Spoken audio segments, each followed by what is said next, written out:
I personally have a problem with even such mundane things. And people have told me, oh, they are changing names of streets, they are doing this. Even people expected me, even mentioned the Charly Boy was the tell me, oh, you have not made comment on it and everything. And I've not made comment on it. As you can see, I'm not tweeted about it, I'm not saying anything about it. And quite frankly, it's because you mentioned it that I'm mentioning it. Since I came here, we've been discussing other things that I've not mentioned, because I believe it's totally irrelevant when you have millions of people who don't know where the next meal will come from. So whether they change it to Mr. A or B, senior as governor, I refuse that any street or any building, anything should be named in my name. I have one that I built a facility in a hospital where I was born, and the proprietors felt that, okay, it should either be named after me, after my mother. And I said, no, there's nothing like that. Yes, people must have said, oh, I didn't do the right thing, didn't do the right publicity. I would have put my name in all the streets or in all this thing that I built, or even commissioned them, which I didn't do. I didn't commission anything, which is why people are asking now, did he do this, didn't do this? Because I believe that the people are seeing it. Whatever I did was with public money and everything. So I didn't say, for me, it's irrelevant whether your name is in every building or not. I don't believe in it, and I will never do it. Please make me president today. My name is not going to be in any of this facilities, because what I want is for the facilities to function. What I want is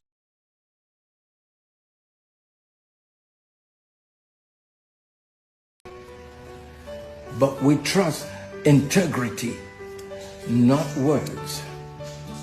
Nigerians have been through enough tribulations. No more tinibulation. Yes. For us to prosper and be safe, we must not just be obedient, but must have genuine respect for the laws of humanity. Yes, Charly Boy says so.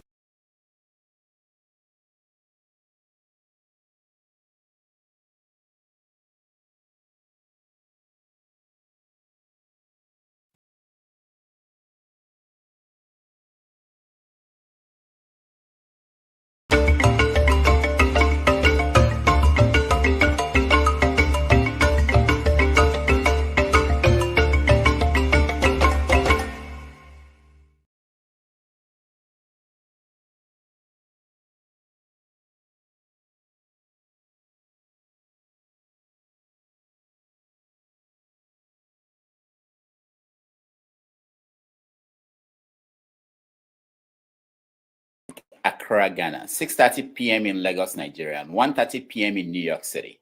Wherever you're joining us from, welcome to another episode of 90 Minutes Africa. My name is Rudolph Okonkwo. My co-host, Chido Onoma, is on assignment. Our guest today needs no introduction, but we will give him one anyway. Charly Boy, Area Fada himself, is Nigeria's original rebel with a cause, an unrelenting voice of resistance, creativity, and change for over 4 decades. Born Charles Chukwuemeka Oputa, he stormed into the public eye in the late 1980s with a bold, provocative persona that pushed boundaries in music, television, and activism. From his fearless critiques of political injustice to his founding role in Our Mumu Dondo, the movement demanding good governance and accountability, Charly Boy has never shied away from speaking truth to power. Whether leading protests in the streets, uniting the youths, or shaking up social media with his signature candle, he remains a force impossible to ignore. In this special episode, just days after a Lagos local government renamed Charly Boy's bus stop in Bariga, we sit down for a legend in our time, Charly Boy at 75. No cause for alarm. Relax. Nwata Miss. We reflect on his extraordinary life, his vision for Nigeria, and his unyielding hope for Africa's future. Join me in welcoming to the show the Area Fada himself, Charly Boy. Area Fada, welcome to the show. Thank you so much, Charly Boy, the Area Fada, for joining us today. For those who are watching at home, you might be a little bit confused. Area Fada is joining us not on camera because of our own faults. Our connection didn't go well, so he's joining us over the phone. So you can hear him on speaking to us on the phone. Area Fada, welcome to the show. Thank you. Yeah, we are glad to have you. It's really an honor for me, especially for me, because you made way for people like us to be who we want to be, to pursue the kind of career we want to pursue. So thank you so much for that. Yeah, my pleasure. Okay, let's start. Typically, we start with things in the news. And in the news yesterday, Omoyele Sowore, you know him, was released after being detained by the police for I don't know how many times this year. What do you think about what he's been going through? Well, if anyone is doing the kind of thing he's doing, he has to be prepared. Pack your loads. They can come anytime, arrest you. This is a government where you do anyhow, because they are anyhow people anyways, So yes, once you have a voice and it's kind of loud, those are the kind of stuff that happen to you. Yeah? Easy, my brother. Easy. Easy to see the truth, to talk the way you can sleep easy at night. Easy. So we need a lot more of that happening, because I've always maintained that the salvation of Nigeria lies in the hands of its exceptional people. Who are those people? They're nothing but the youths, both home and abroad. Yes, that's what I say. So I'm happy he's released. I'm happy he has his freedom. Back to the trenches. That's what I say. Back to the trenches. The fight just starts. Now, the other story in the news is your fellow musician, K1, and what happened at the airport. Do you know him? Were you surprised at that? I can't say I really know him. I know of him. We met a couple of times. I can't say I know him that well. But yeah, shit happens. And I guess the maybe one would have done it differently. Maybe the pilot would have done it differently. You understand? But yeah, that was for me, that was a close shave.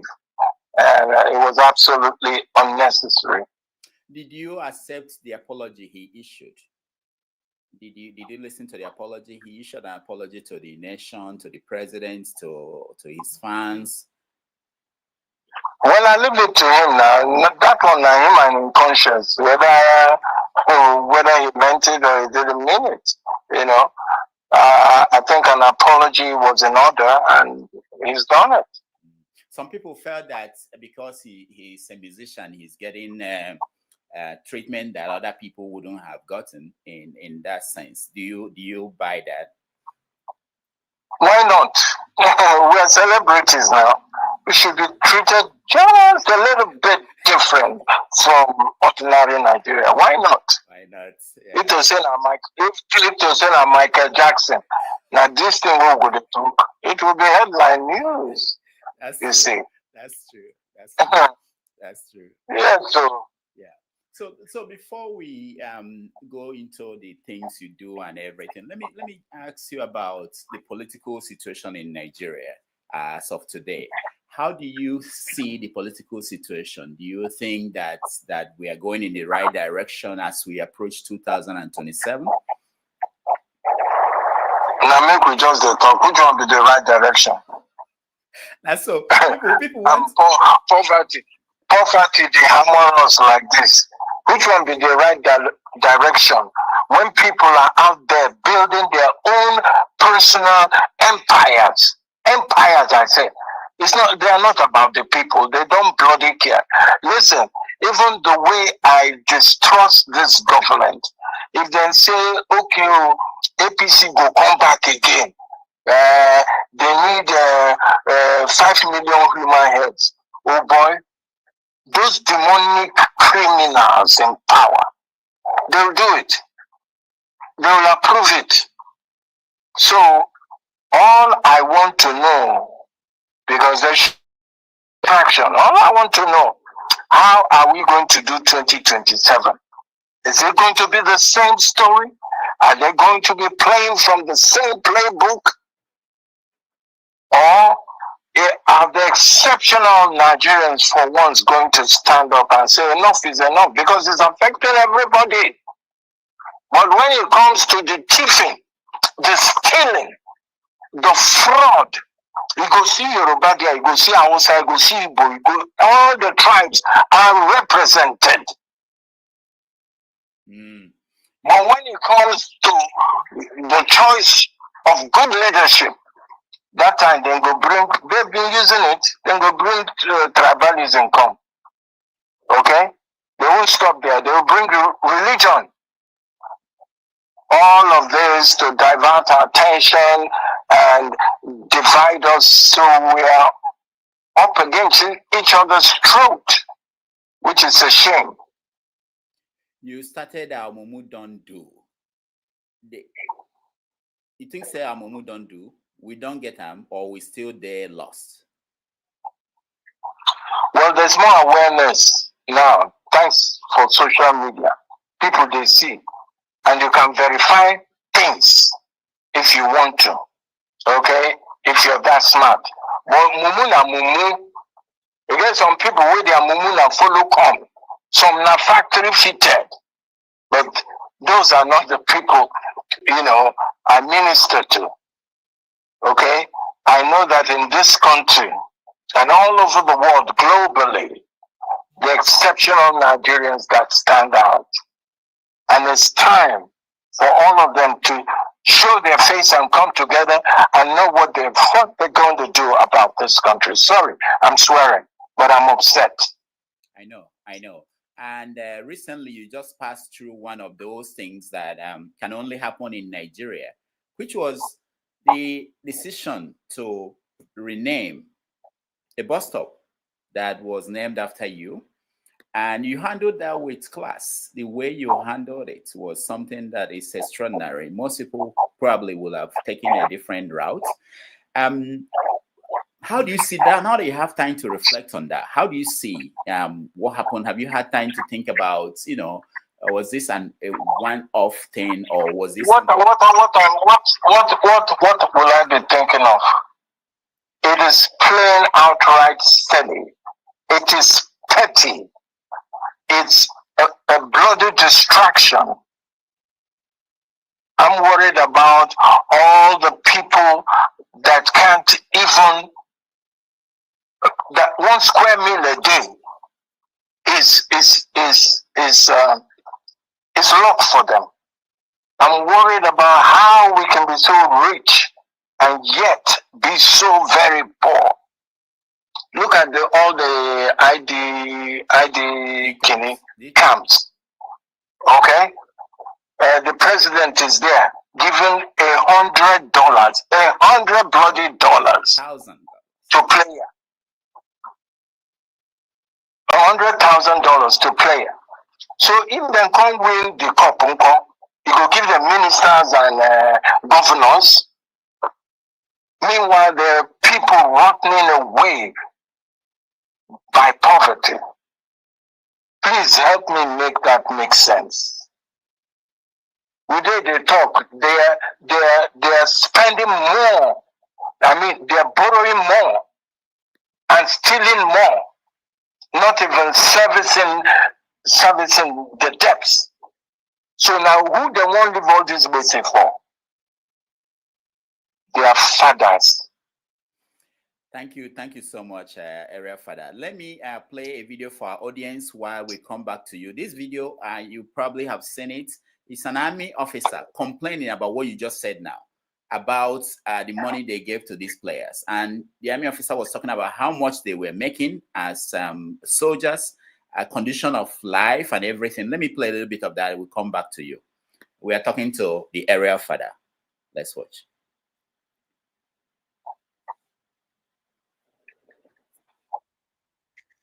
Wow, wow, wow. Nigeria, our country. It is fine.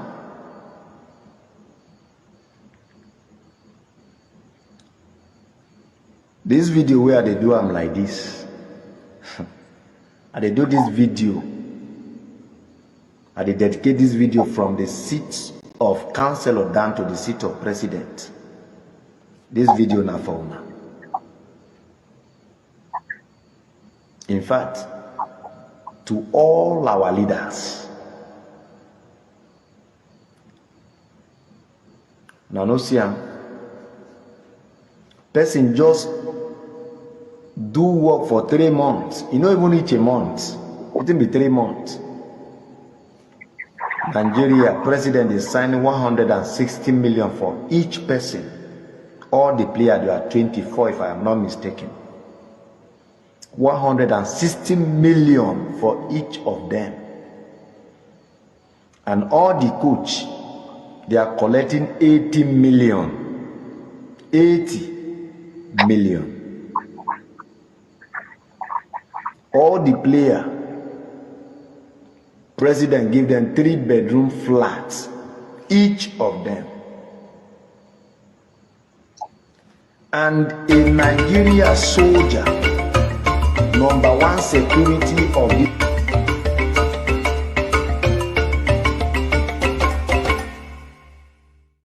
All right, welcome back, everybody. We are here talking to Area Fada, and he's joining us via the phone, and we're having a very interesting conversation on the state of the country with Area Fada. Area Fada, welcome back. So that soldier was talking about what they are going through in the military, how much they get paid. We saw videos of retired teachers, retired police officers getting 3 million naira.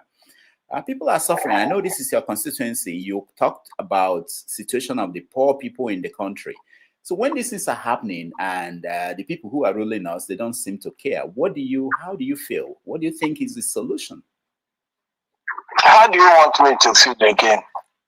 The solution till our votes count. So all we should be concerned with right now, how is our vote going to count in 2027?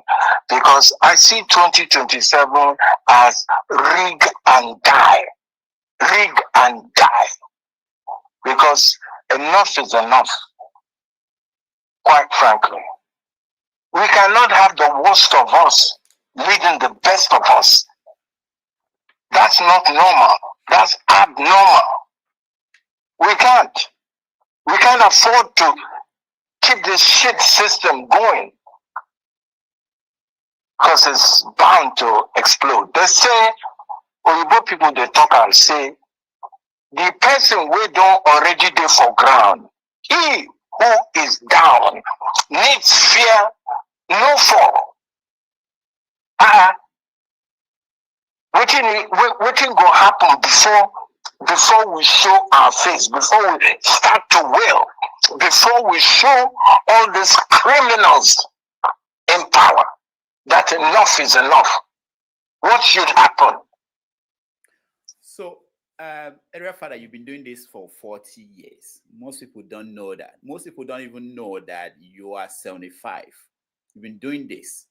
Will you ever get tired?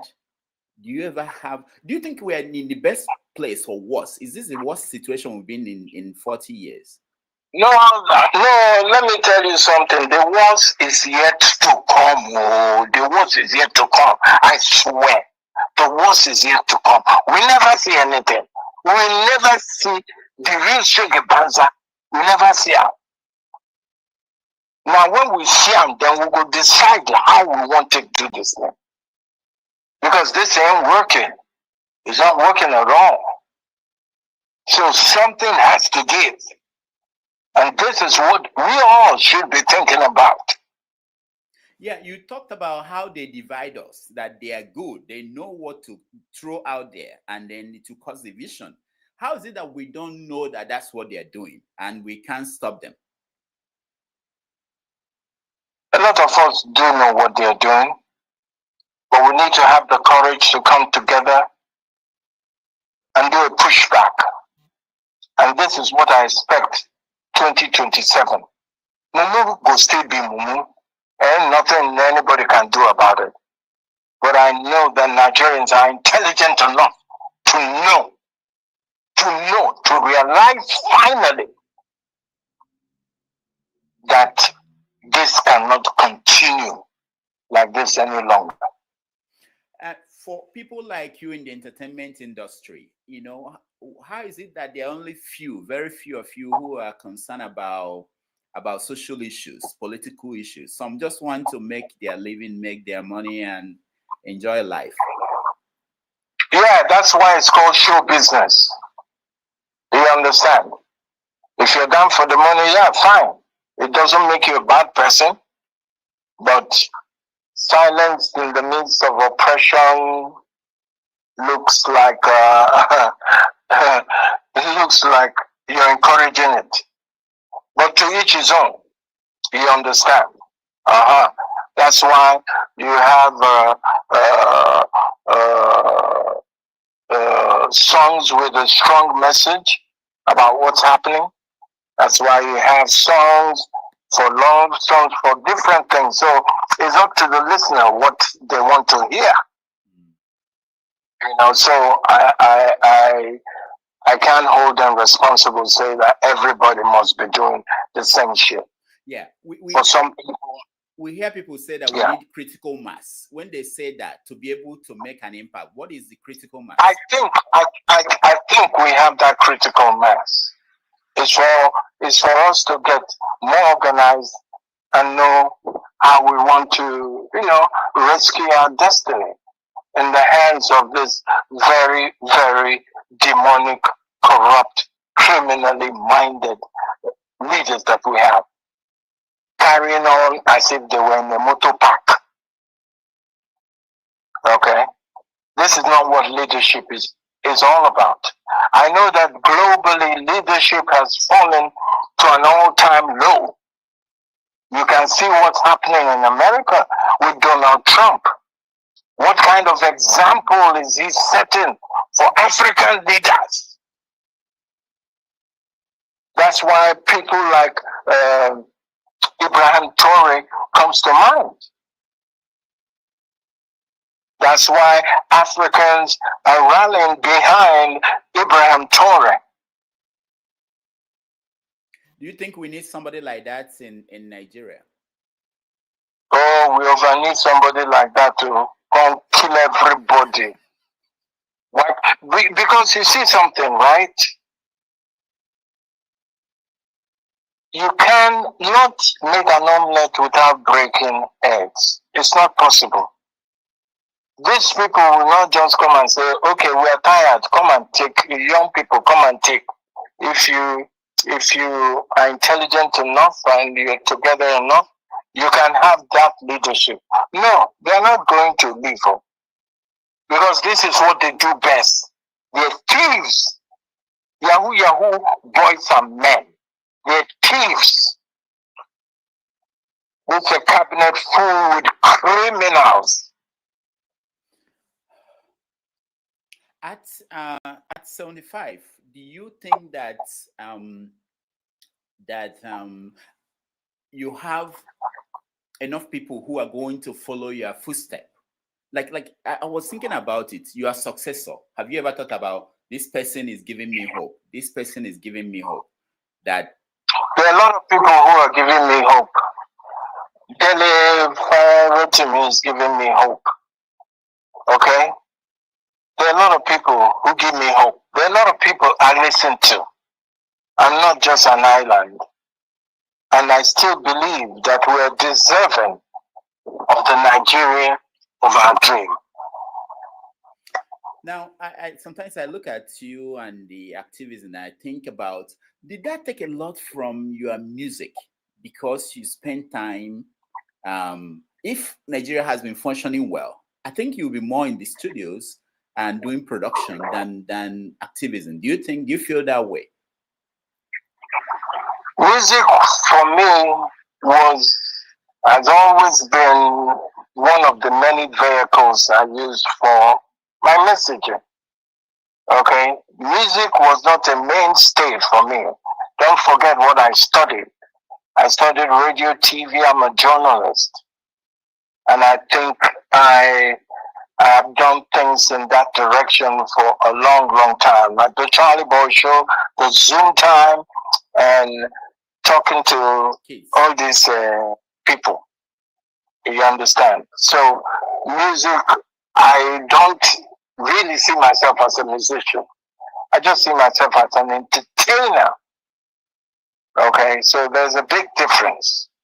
So it's not stopping me. If I feel like going to the studio tomorrow to just express myself and talk about the things that are close to my heart, I will. You know, but that ain't my mainstay. So when you look at the political scene now in Nigeria, who do you think can lead the country in the right direction? And where would they get the supporting cast? Because, you know, like if you look at the Senate, the House, or the people running for president, who do you think can lead the country? And do you think there's enough supporting cast in the system? Well, the only person, their messaging, their conduct, their word mean anything. I've never trusted government for the past 30, 20-something years. Okay? The only person that his word resonates with me will be Peter Obi. I'm saying it with my full chest. He's the one who has a semblance of a solution to the problem. He's not a saint. Nobody is. But at least I like to hear and feel positive energy. I like to know that there is hope. And with his kind of messaging, his character, that's what I see. Hope. But like I've been saying, you cannot make omelets without breaking eggs. It's not possible. So looking at what's going on in the alignments of the political forces in Nigeria towards 2027, how do you see P2B triumphing in that system, that structure? You know, like Labour Party is in disarray. All the other parties are, you know, what is going on? Do you see any pathway for him to even emerge as a candidate for a major party? We're watching the same and we're taking notes. That's what I can say for now.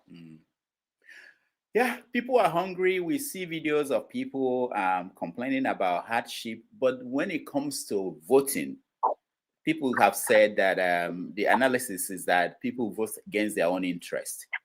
How is that still happening? That is not true. That is not true. Because the last election, it's all clear to us who won that election. But because people have been bought hook, line, and sinker with tremendous cash, because this is not the system of the criminals in power. They buy everything. Everything has a price. So, Okay. Rotimi Amechi, for instance, came out yesterday to say that Peter Obi won in Rivers State. He was in the government that organized the election. He never said anything throughout the period when it was in disputes. So how do you think that people will really, because it requires people to take action. Otherwise, the same thing can happen again in 2027. Yes. That's why I say for 2027, anybody caught rigging, rig and die. Rig and die. Because by that time, our eye go clear well. It don't clear small, but it go clear well. Because what we're about to see in 2026 are things that now things will go purge us. Now things will go purge us. Then we will know by fire, by force, if we should continue in this manner or cause a revolution to happen in this country. All right. Area Fada, we take a break. When we come back, we bring in people to have a conversation with you, those who are watching who may want to talk to you. So let's take a little break and we'll be right back on 90 Minutes Africa with the Area Fada, Charly Boy.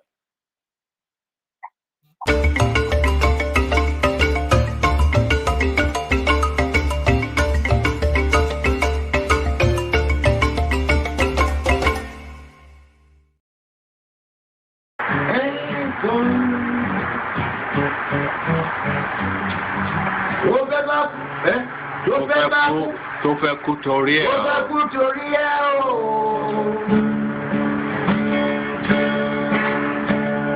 Ọwọ́ ẹni ló ti ṣàánú kọ́. Ayé la bá, ayé la fi sílẹ̀ sí. Ọ̀nà èyí yóò.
Welcome back, everybody. Thank you.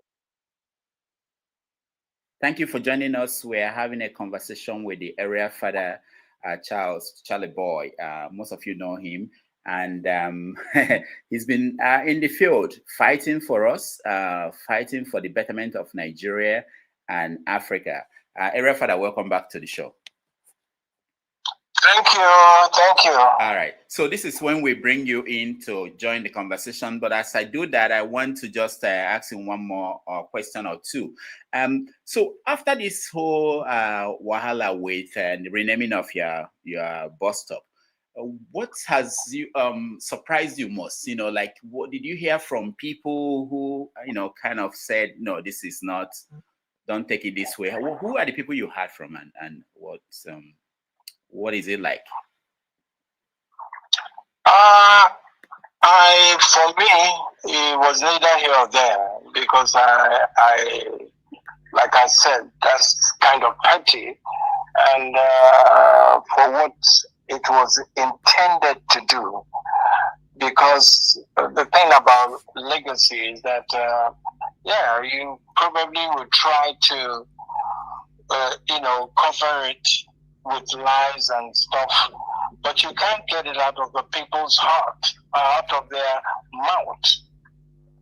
So it's a movement for fraternity. It's neither here or there. But one thing that I was happy to see is that it suddenly became, this has been trending for over a week now. And everybody seems to be so upset. Yeah. That critical mass you're talking about seems to be upset. And for me, I said, okay, well, maybe they're waking up to these people's games, because it's all a game. It's all a game. So when you look at the place of the black man in the world, beyond Africa, even those who live abroad, who live, Africans in the diaspora, those that left 200 years ago, 400 years ago, do you have hope? Some people say that for black people to regain who they are, that they have to go back to their ancestors, stop following foreign religion, foreign political structure, come up with their own. Do you think that that's necessary? Of course, it should be necessary. I mean, everything evolves. Even culture does evolve. Okay? So, but we can't forget who we are and where we're coming from. Okay? Because 90% of our problem is the white man. Okay? I don't believe any white man reach me himself like this from my head. Yeah, and that's why my stay in America was so short, because I experienced racism firsthand, just because I was taking a walk with two white chicks, one my baby mama and her sister. I was beaten to a pulp because I had the audacity to walk with, I never seen white for my life. That incident almost made me a racist, because I spent at least a week in the hospital recovering from the beating. After they spat on me, 7 white boys jumping out of a car. For what? So, yes. But if my people no agree, these white bastards, if they no agree, nothing will happen. So is Burkina Faso any different from Nigeria? But there are people who are thinking straight there. And they're blessed with, so far, the right kind of leadership, who have said no to all this oppression from the whites. So I think we need to get our acts together. That's the bottom line. Because Okay. Africa, Nigeria, whether they like it or not, they have to lead that messaging. All right, thank you so much. I have 3 people here who want to talk to you. But let me read a comment that I got, and I want to know what you think about this. This comment says that put the picture of Area Fada with that of President Tinubu. That Area Fada is 75, Tinubu is so-called 72. Can you look at them? And he says, how are you taking care of yourself that you don't look your age? Because I knew quite early that for me to enjoy my old age, I need to do, I need to watch a lot of things. That's why I'm very finicky about my health. And that's why my recent advocacy for men to take care of themselves, okay? For men to be healthy. That's why I set up the Charly Boy Foundation that caters for men, especially men who are going through prostrate challenges, men who are having erectile dysfunction, okay? And these are the things, like I said earlier on in the interview, that speak to my soul. So, and because I take good care of myself, I always have an eagle eye on my health, okay? And because the people I really socialize with, they're all young people, exceptional young people. So I'm still a student. I'm still learning about life. And, I'm privileged to have met outstanding people who have kept me youthful and useful. Thank you so much, Area Fada. And let's go to Mr. James. Mr. James, you are joining us from the Gambia. You have welcome to the show. We have Area Fada here. Do you have a question or comment for him? Actually, thank you very much, Charly Boy, for coming. He can hear you. Go ahead. Yeah. Frankly speaking, please don't be offended when I say I do not know you, because we can't hear you. Speak up, James. We can't hear you. I said, can you hear me now? Okay, yeah, go ahead. Yes. I said, don't be offended if I say I do not really know you, because when I left Nigeria 40 years ago, you were not on the scene as such. And the nature of work I do here do not permit me to be on the social, media all the time. Frankly, I don't know much of you, but of recent, I got to know about you when the street was renamed in Lagos or something like that. I started asking people, who is this man called Charly Boy? So they gave me some sketchy information about you, your philanthropic works and things like that, and that's just how it is. It is sad that our country is in a deplorable state. For those of you who are, how do I put it, who have gone out of your way to help the helpless, we can only say thank you. I don't want to bother you with questions. Continue to do what you do, and that's all I have to say. Thank you very much for your effort. I don't have a question. Frankly, I didn't get all of that. Could you summarize for me, please? I will explain. Yeah, he said that he's been out of the country for 40 years, that he's not fully aware of. Wow. He lived in the Gambia, and that he heard about you based on what has been going on over the bus stop and everything. That he's expressing his gratitude for you fighting for the people who are helpless, and that's what he said. Summary of what he said. All right. Okay, Mr. Thank you. Okay, Chris, you're next.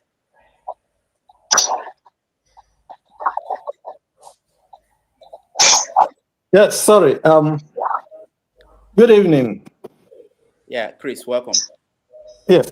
Area Fada. I so much, grew up with your music and all that, and so I'm so glad you are still very active. and I'm happy with your um,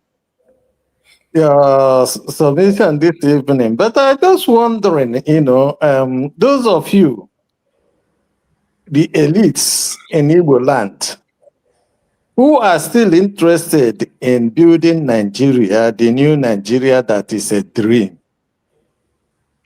And it has become obvious that other parts of Nigeria are not interested in building this Nigeria. When will we start this discussion about the Igbo man's plight in that area, in that geographical location? All right, thank you. So Chris is asking that for Igbo elite like you who are interested in building a better Nigeria, when are we going to stop thinking in that direction? Because others are not interested in doing that. Do you think, what's your answer to him? Well, if we can't live together, then we need to fall apart. But things must fall apart before they get better.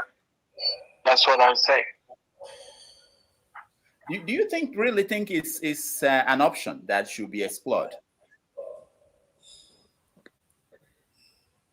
Everything on the table now remains an option, but it's getting to it. It's getting to that option. I think if we keep exposing these criminals in power, thank God for social media. Because even what you talk 20 years ago, we go find out. So if we keep exposing the lies,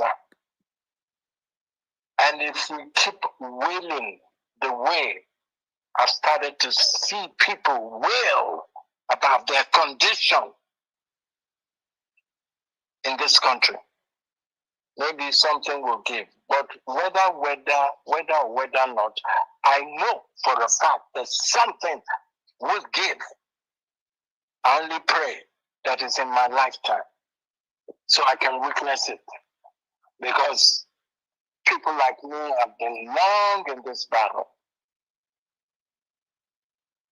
But maybe it won't come in my lifetime. No problem. But I know that one day, there will be a new song to sing in this country. Mm. I'm sure about that, like I'm sure about my name. Mm-hmm. Now, it made me think about something. The state of, last week and throughout the last few weeks, we've been hearing about Nigerians in Ghana, Ghanaians trying to kick Nigerians out of Ghana. And we know in South Africa, they also had issues with Nigerians. What is it that we don't understand? Is there anything that those people don't understand about the Nigerian? Can you help us? I really don't have details about that, so I can't speak to that effectively like I would like to. Mm-hmm. But we don't think that there's anything wrong with the Nigerian, that some of these countries don't understand who we are. Nigerians are the people that are, especially people in the diaspora. They've made us so proud. So I can't be concentrating on too few bad eggs around. No. The bunch of Nigerians globally in the diaspora has made this country proud, regardless.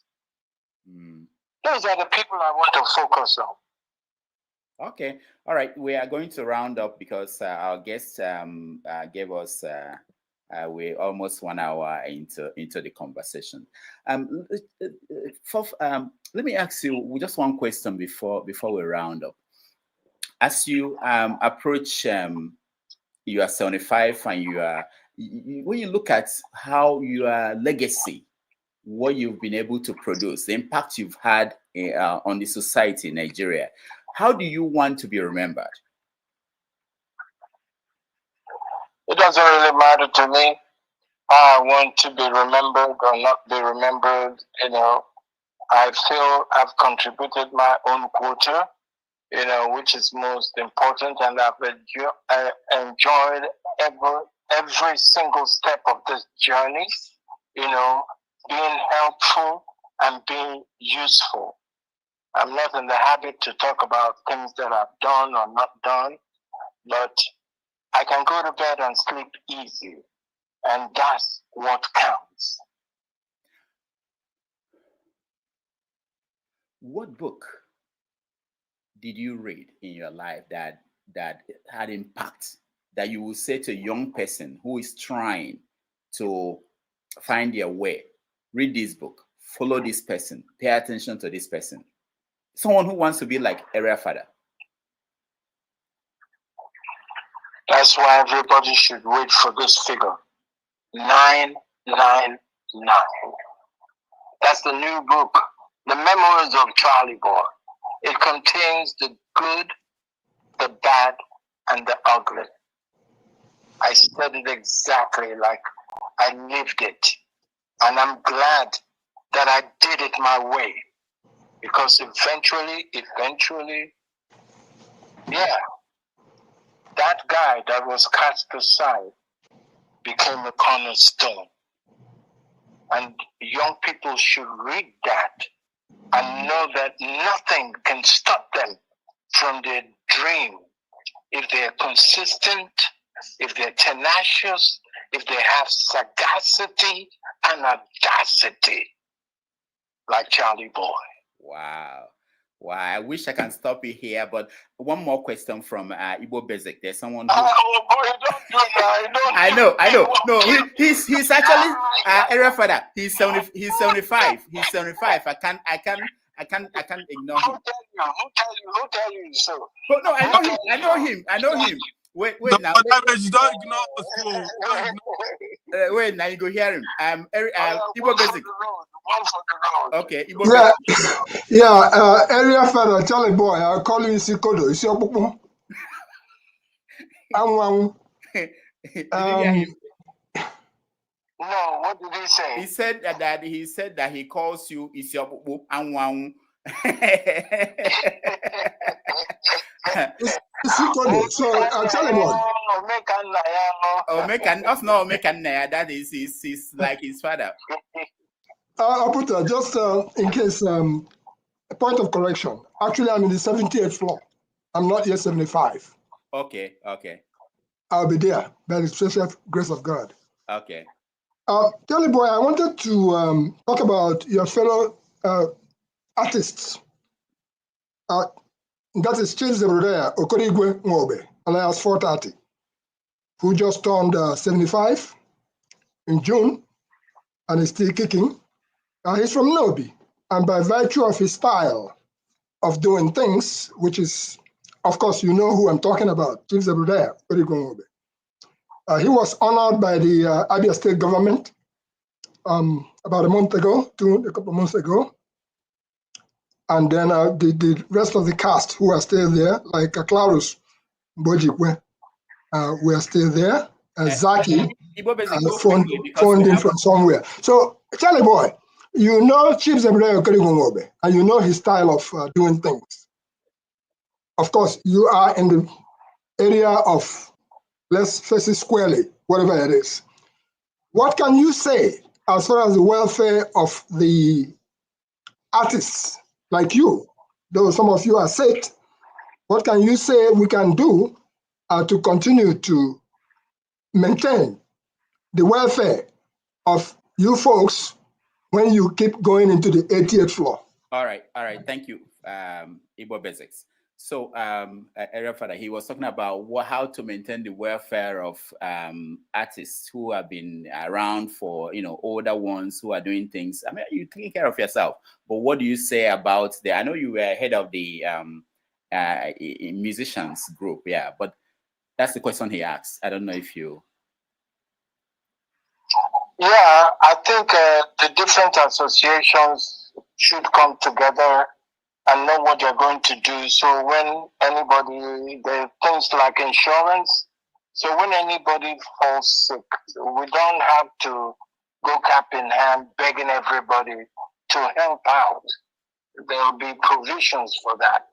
But this much I must say, for artists like Burna Boy, Davido, Wizkid, and a lot more Flavor, a lot of those artists who are doing well, making money, in the business, I say kudos, because they don't have anything to do with the Nigerian government. They are not reliant on these criminals, okay, because they're global brands. Okay, so association, which is what I fought for as a PLM president. Okay, for the first time ever, I introduced an insurance scheme, and I made, which a lot of people benefited from. One thing, Dr. Damages, is like nobody, the bane of pioneers is that nobody remembers, what has been done in the past. People just remember because they have so short a memory. They just remember what is trending today. They're not interested in how it all started. Okay? So that's where I live it at. But Charly Boy, if I could make a request, and that request is that as you are dead, whom I think if somebody senior you by 2 months, 1 month, whatever, even though you are considered of the same age bracket, you still look at them as, okay, that's my senior brother. You and Zebudea, you are the 75th floor now. Could I make a request for you to get in touch with him for the Zebudea, for the Chika Okpala Foundation, which has just been formed for the purpose of the things that you have just described? All right. Basic. We can take it off air. We can talk about this later. I can send a message to him. Whatever you have, I'll send it to him, and then he will consider that. Okay. All right. All right. Thank you so much. All right. Area Fada. Thank you. Thank you for having me. Thank you so much for being here. Thank you. We really appreciate you. Okay. And I'm sorry. Before Area Fada go, me, I want to ask her one question. Now my first opportunity to meet her in my life. Please, Area Fada, give me just 1 minute to ask you one question. I beg you. All right, go ahead. Go ahead. He has to go. Go ahead quickly. Area Fada, the question why I want to ask you now be say, you they call yourself Area Fada, una know they support Showore. Showore na the only person where they fight for that Nigeria. P2B no get the balls to solve Nigeria problem. Now that question I want to ask you. Why una know they support Showore? All right, thank you. Thank you so much. So Area Fada, you were saying, why is it that you are not supporting Showore? That he's the one who has the balls to fight for Nigeria, that most of these other people are not fighting. That is not true. It's not just him. People are doing their own bits. If Showore is his favorite, that's understandable.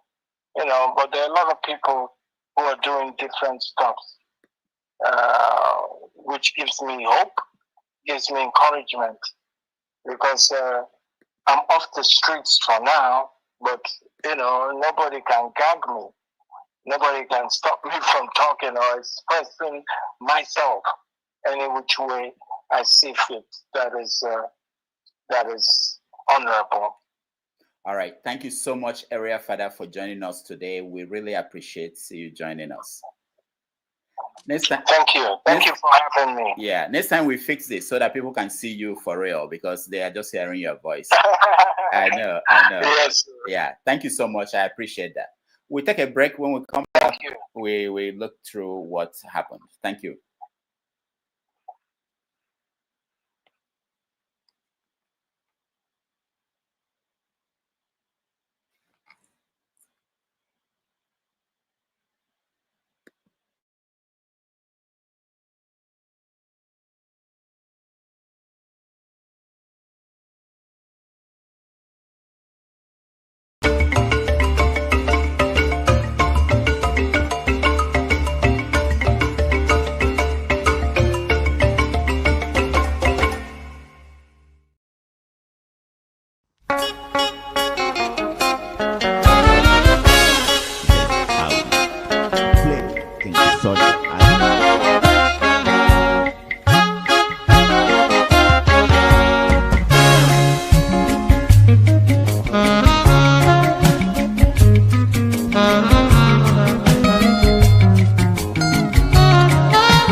All right. Thank you so much. Thank you so much for joining us. I'm sorry I'm having a little technical problems here. Thank you for staying. We had a wonderful conversation with Charly Boy. I'm sorry that the connection was, we had difficulties. That was why we had to do it over the phone. But hopefully that wouldn't be a problem. Next time we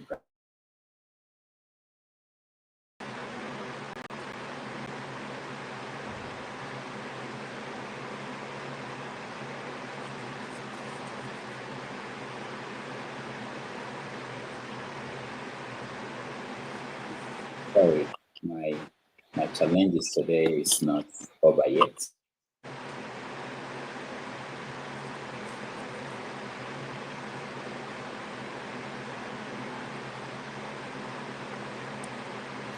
If you can hear me, recap on what we had from Charly Boy, Area Fada. All right, let me come to you, Lexi.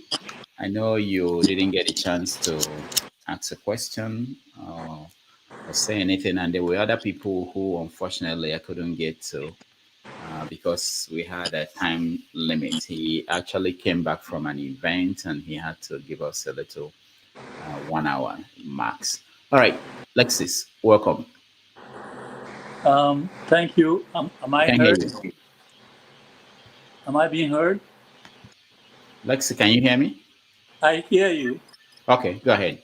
Okay. I greet everyone and well done, Dr. Damages, for continuing this very helpful means of understanding ourselves and things happening around us. Thank you for inviting Area Boy. He happens to be not far from my original home. He can be, walking distance to get to him from mine. So we're very proud of him. He has done very well for the youths and for the people. If I had come in earlier, I would probably have asked him some local questions. But he had answered some of those with the questions that came to him later. I agree with him in most of what he said. And in answering questions about where we are heading as a people, he spoke my mind as well. What we be will be. Que sera, sera. And it's going to happen that Nigeria we get to a point where no one will be energized enough to stand the way of the change that is very imminent. How soon that will happen, it depends on those of us who are handling situations now. We're either going to remain as one Nigeria and continue to die one by one until either directly for the politics or indirectly from the effect of the politics. So it isn't the question about whether there is hope for Nigeria. The answer is there is nothing but eventually Nigeria will cease to continue because it's not working and it's not going to work. But since we have decided to prolong its life by still having some sentiments around it, look at Ibrahim Traore. If you had asked what he has achieved, if you had asked his people, many people would have been afraid to tell him to go ahead. But they got a point where he himself decided to step forward and he's ready to sacrifice his life. He has seen it happen to the previous guy, Thomas Sankara, and he didn't let that prevent him from taking a bold step to say enough is enough. What is happening in that country now, many people are admiring, and many countries are also in agreement with his stance. So in Nigeria, as long as we continue with this one Nigeria thing and continue to try to defend it and continue to hope for what is not going to happen, we will continue to die one by one. And it could be to the point where even any of us here now will fall victim. If that's what we want and we let it continue, then maybe that's how it will go. So whenever I hear someone talk about 2027, it tells me that this person is prolonging the obvious, and that he might even be the next one to fall victim of Nigeria. Nigeria will happen to many people many more times as long as we continue. You did, somebody, oh, I think it was you, Dr. Dami, you asked me about Ghana. Again, our people refuse to think and understand. And even when you tell them the truth about their situation, they hardly do anything about it. So again, that's a prolongation of one Nigeria, hoping against something that will never happen. Ghana, what is happening in Ghana is not isolated. The few federal government and the powers that be in Nigeria, the few years, maybe back to about 10 or more years or 15 years, they have been promoting hatred for the people they think should be targeted in foreign countries. And that is indeed. The Igbo people are being given the worst image by those governments. Even Buhari did his own very boldly. In South Africa, they came after Biafrans who came to demonstrate over there. And you know the rest of the story. So I wasn't surprised what happened in Ghana recently. It has happened in Togo, and I'm not even sure if it hasn't happened in Benin. There is a campaign by the federal government for other countries to flush out Ndi Igbo wherever they are, whether by xenophobia or by direct hit at them, in the way that we are seeing it in Ghana now. Now, let me tell you something about Ghana. I lived in North Carolina in a city called Charlotte for about 8 years. While I was there, I knew Ghanaians, and they were my friends. They invited me and put me along with their top leaders in that, not just in that state, but in that city as well, to coronate one of their leaders as the chief, as a chief, a Ghanaian chief for them in that town. My first question when they invited me was, are we going to become chiefs in America here? What are we doing with that? This country is so much in tune with taking care of everybody. There's nothing that should bring about the Ghanaian chief coronation. They told me they will get more from doing that. And I attended. I was there, sitting down. I didn't even know that much about how they do it. They had a queen mother, and that queen mother is the one who will bring in the one they wanted to make the chief. And she literally carried the guy they made the chief, like we carry our children at home, behind her, and brought him into the hall. And they did all their local things and some kind of cultural activities to make that man the chief. So today, as we speak, there is Ghanaian chief in Charlotte. Quote me and research what I've just told you.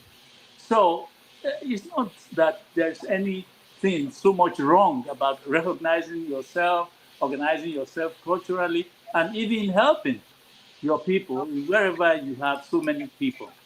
Now, for the same Ghana to now complain about what's happening in Ghana, and the Igbos are the ones, look, they use the word Nigeria conveniently so that it won't be too obvious that they are doing what they are doing.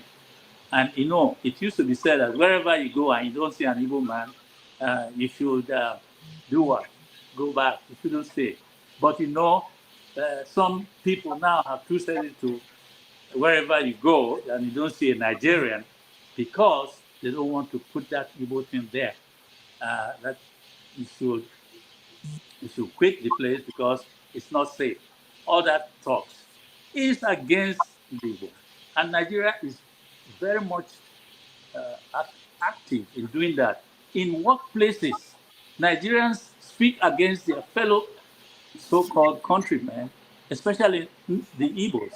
You saw what happened in Canada recently when they started talking about poisoning themselves at work and everything. I'm just saying with all this, the area father, Charly Boy, has done well, and he should continue in the way he's going. But I'm glad that he knows that someday, sooner or later, that there will be the solution, which is freedom for the people of Nigeria. And when that happens, believe you me, all these crimes will be reduced, because then people will focus on their own people and properly take care of them and take care of even their crimes. But what we are doing now, the people who are gaining are the politicians. And let me not leave out the fact that we know the grandfather of what is happening in the West. That is the former colonial masters. They don't want to lose anything. Now, any change like we are anticipating in Nigeria, we put them on the spot in that regard. They don't want Nigeria to be free. They want the confusion to continue so that they can continue to get what they want out of Nigeria. So I think that's said. I can stop here and let others speak. But thank you for giving me the opportunity. All right. Thank you, Lex. Thank you so much. Mr. James, you said you didn't know about Area Fada, Charly Boy. Yeah, frankly speaking, the way I live my life here and the nature of job I do, I really don't know much about the country. And as I said earlier on, I left home 40 years ago. I'm even surprised to hear that he's a musician. What kind of music is he playing? Wow. Afrobeat, everything high life, I think mix of punk. Yeah, when I was in Nigeria, I think Fela was playing Afrobeat. Then I remember there was a Jamaican musician they called Jimmy Cliff. He was playing reggae. There was one they called Eric Donaldson. Teddy, is it Pendagraph or Pendagrass or something like that?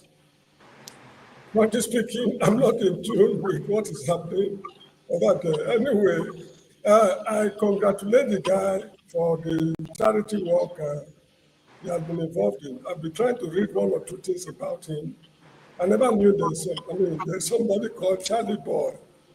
I don't know much about his background. Can anybody please enlighten me? All right. So, thank you, Mr. James. I'm hearing echo. I don't know where it's coming from. All right. Thank you, Mr. James. Charly Boy, you can see more about him on social media, on the internet. He's more like an entertainer. He's into TV production. He had a Charly Boy show, and he was at one point Lexi, I think it's from you. The noise we're hearing is from you. From me? No, not you, Lexi. Yeah, it's from you. Okay, so yeah, he was one of the judges on Nigerian Idol, I think, at one point. Lexi is from you. I mute you, and then if you mute yourself, it comes up again. All right, so let me hear from Chim. Chim, welcome to the show. Sorry, Rudolph. I was going to come into the show when I slept off. I just woke up. So I'm not sure. Did he get show up? Yeah, he did. He did. I didn't hear a single word. I'm not sure I listened to him at all. So I don't think it's proper for me to say anything. Okay. All right. But he came, but he couldn't connect via StreamYard. So we had him on the phone while we were talking to him. So that's let me go to hold on. Okay, we just extend this conversation to other things after we go around. Revolution Now. Welcome. Yeah, Dr. Damages, good evening and thank you again, and greetings to everybody. Ogaibo Business, good evening. So, Mr. James, Jim, and Chris, everybody, I salute everybody. If you look at my face, Dr. Damages, you will see that my face is not looking like a happy man today. The reason is why. There's a reason, Dr. Please, Dr. Damage, I beg you, I know I never waste time on this platform, but I just want you to just give me a little time to make 1 or 2 points. Because you see, Mr. Charly Boy, when I saw that he was coming, I was so happy. If you saw me, I jumped in. I was listening in the car, driving home. Then when you said he was leaving, I just tried to take the opportunity, because before I would come in my house and everything put on, he would have left. I had a lot of questions for him, but anyway, let me not beat around the bush so that I will use my time properly. You see, there's a problem in Nigeria. Every one of us that is on this platform or wherever, whatever we are saying, there's a big problem in Nigeria. And most people don't want to tackle that problem. I made a reference here one time. A good doctor, if you come to a doctor now, a good doctor, a qualified doctor, when he touch you, he go say, make you go do blood test. Make them know exactly what your problem is before he can now treat you. He cannot just by touching you, he will feel you normally to know whether there is heat or whatever. There's a problem in Nigeria. And the reason why I'm just saying this thing is to make my foundation to finish up with Mr. Charly Boy. Is somebody, like Mr. James said, I don't know much about him, but I know him. We hear about him. I'm a Lagos boy. We used to see him sometime those days as young boys. He will park his motorcycle somewhere and people will be gathering, to give him a ton. So he's a unique person, I would say. He's very unique as a Nigerian. But I think a week ago, after they changed his name at the bus stop, he granted a lot of interviews and he made a point that made me, I say, look, the person where did they call Area Fada, look at his point. He said he was trying to fight these guys where they spoil Nigeria today. He said in those days, they will ask you, who be your papa? Which family you come from? Then I remembered my life. I say, so now so your mind day. Because in those days too, we were nobody. We didn't have that father who was a judge. I know his father is a Oputa and all those type of things. We didn't have that father, and we know what we suffered in that Nigeria because of you don't belong to anywhere. You don't have no, you know what I mean, that basic foundation within hear your family. When he said that, I was not angry because I know Nigeria probably, but I didn't expect to hear it from him that what he's angry about the people ruling Nigeria today is that who know them, who be their papa. That was the question I was coming to ask him because I was a victim of those people where we say we no get foundation. I'm a street boy complete. I know they hide them. The first time why I get shoe for my life now when I enter Europe. Now I take money, buy shoe. I celebrated it. Why I get shoe, doctor, I know they lied. You can laugh at me. First time I bought a shoe I wear, I walk like a man, was in Europe. The shoe where I take enter Europe, now somebody borrow me. When I get visa, now somebody give unto me. Say, Omo, say you reach this level, take this shoe, go. So when Area Fada come, they complain, say they remove your name for bus stop. You understand me? And the people who remove your name, who know them, who know their papa? That was why I can't say, no, this man, waiting the respect why they give him, because that name, Area Fada, I was thinking, you know what, when they call you Area Fada, I was thinking they take care of poor people like us. Giving what do they call this? They pride themselves, say that they give scholarship, that they do this. It shouldn't be happening. You shouldn't come and tell us you gave somebody scholarship. We should be the same. And that is why Nigeria problem can never be solved. When they come, most people go to tell you, say Nigeria, na ethnicity, na this, na that. Nigeria is class. Our problem in Nigeria is a class system. If you know nobody and you don't belong, you don't come from a family, Dr. Damage, believe me, I'm from the street. If you don't know nobody and you don't have a family that knows body, if you know the pain where most of us they suffer. You understand? How did I come to Europe? If I tell you, you go think say a joke. But let me keep it to myself. The time when Nigeria begin change, now when poor people begin come Europe, many of us pass through deserts. Many of us pass so many ways to come. Now that time, Nigeria come begin they make noise. I remember when I came to you, before I came, there are people who no go greet you for our area where they live now. If you want to shake them, they go do you say, waiting, you don't know your mate. 2 years later, when I come Europe, I come back just to holiday. They started coming to knock at my door. And I told them, which day this one starts? You they come knock my door, you were beside, they greet you, you they ignore me. Let me stop here and make you not be like, say, I come with anger. The problem of Nigeria is a class system. And that is why Nigeria problem no they feel solved. And most of people will hate Tinubu today because Tinubu can remove the middle class, where be those people where things say they be something. Tinubu, they deal with them seriously. And Charly Boy belongs to that group. Thank you. All right, thank you so much. I don't know, I can't defend Charly Boy. I don't know what the context of what he said and how you listen to that. But I agree with you. There is class issue in Nigeria, but that's not the main issue in Nigeria. But let's hear from Chris. Chris, you had a chance to speak to Charly Boy. Go ahead. Well, yes, I had a chance. Actually, I joined a little bit late because I was checking when you were going to start the program, but I missed it a little bit. So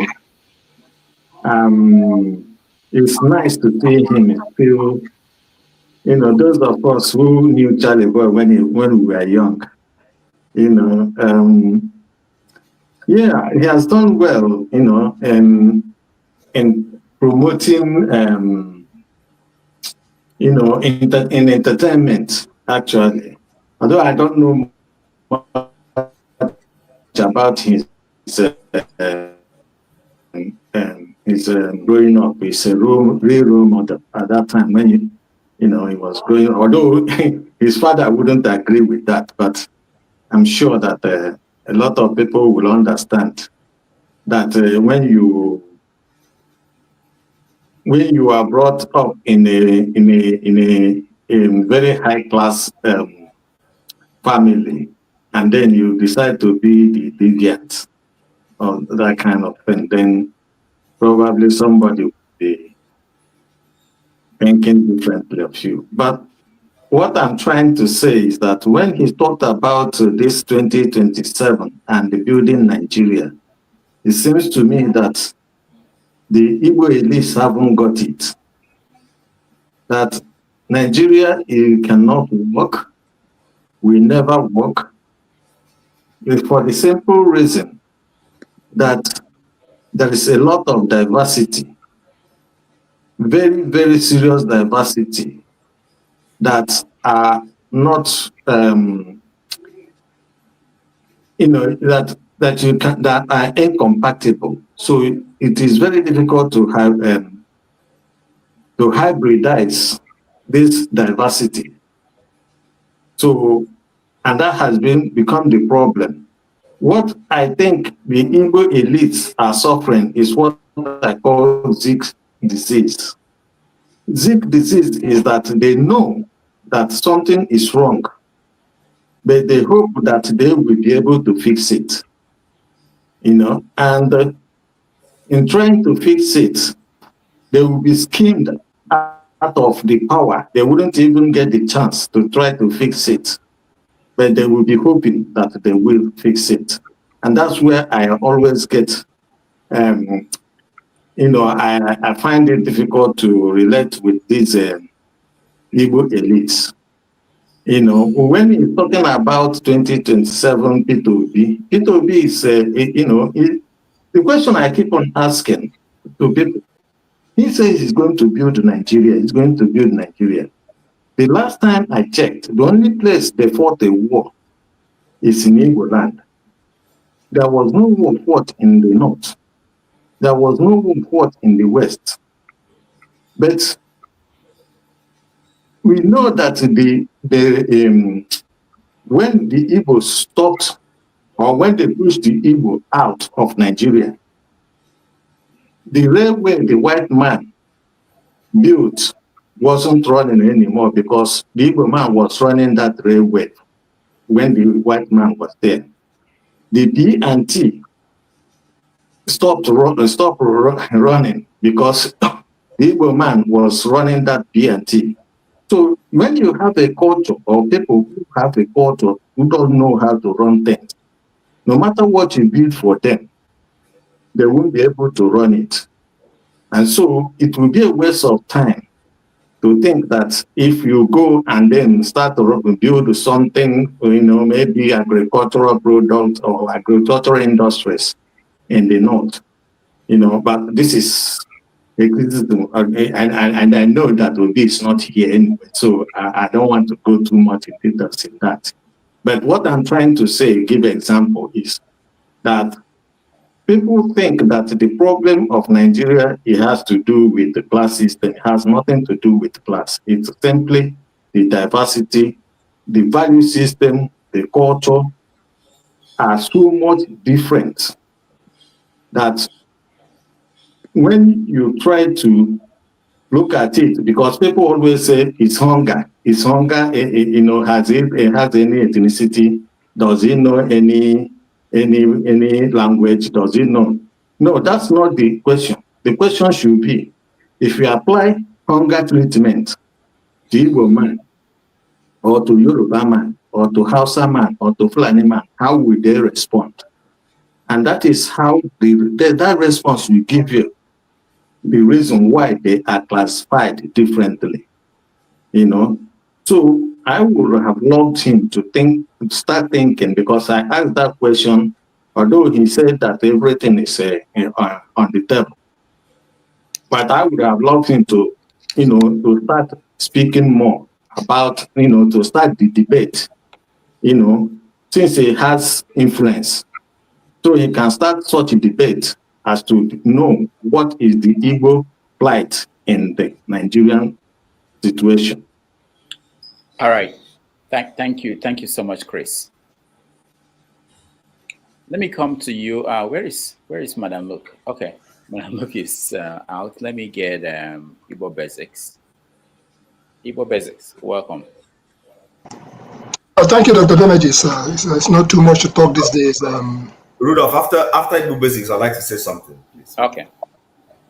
I wanted to address very quickly my brother James, and then Revolution now, my dear brother. Charly Boy's presentation pretty much goes into the core of his character.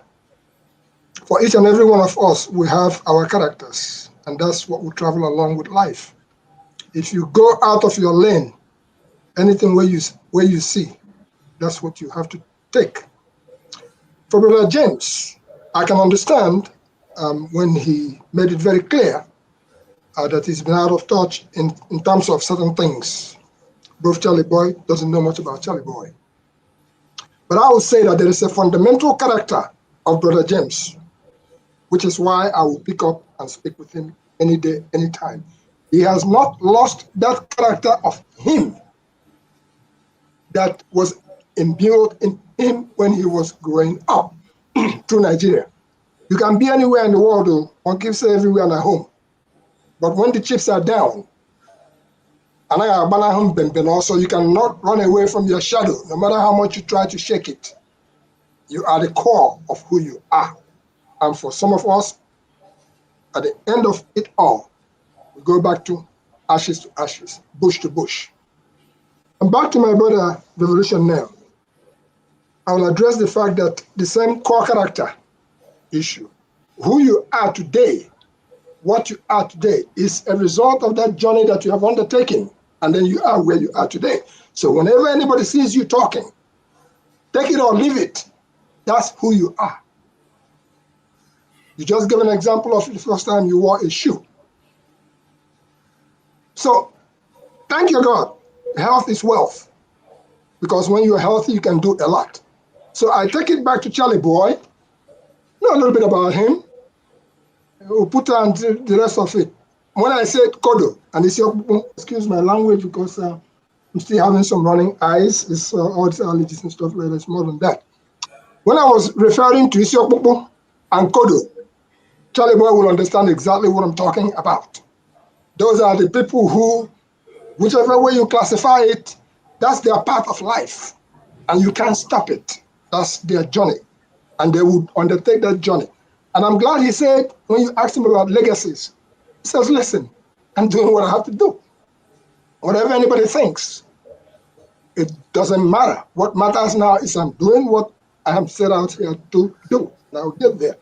And when you talked about Showore, I have really not been making any comments on Showore. But I will tell you that even before they manhandled Showore in recent days, I was fully aware of what was about to happen, where he was going.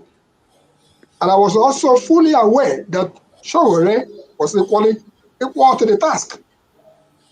As long as they know by him, it's equal to the task. So he'll get there, he'll come back out, and the journey continues. But all in all, he who fights and ducks lives to fight another day. It includes Charly Boy. It includes everybody who is a freedom fighter. According to how you are God, how you are Chi. Dr. Damages asked me the other day, what do you think about Donald Trump? I said to him, listen, I am not his Chi. Everybody have their own Chi, their personal God, as we call it. If you stay away from that, you just left your lane. Whatever happens to you is what you asked for. So my submission today is that Charly Boy, continue the good job you're doing, because some of us went through it in the 2023 election. We were there live, following up everything. But at the end, right now, we are watching. We are watching. And right. A hunter does not say everything he sees in the bush. I remain a bushcraft practitioner. Thank you, Dr. Damages. All right. Thank you so much. Chim. Yes, thank you, Rudolph. Like I said earlier, originally I wasn't sure I was going to join the show, but then I decided to take a nap before the show started, and then somehow the nap took me. I've tried to go back to see if I can listen to get a bit context, but I'm still not able to, because it's difficult to listen to what's going on here and then listen at the same time on the phone. So that's the honest truth. But the point is, I wasn't here when Charly Boy made the comment that tickled revolutionary. So I don't know the context in which he was saying, who know their father. No, it wasn't here. It wasn't on this program. It was somewhere else. Oh, okay. All right. Okay. I didn't hear him. I didn't watch it. I didn't know about it. That's actually what I want to talk about, because So the point I want to say is this. There are several contexts, one of them being politically clear to all of us.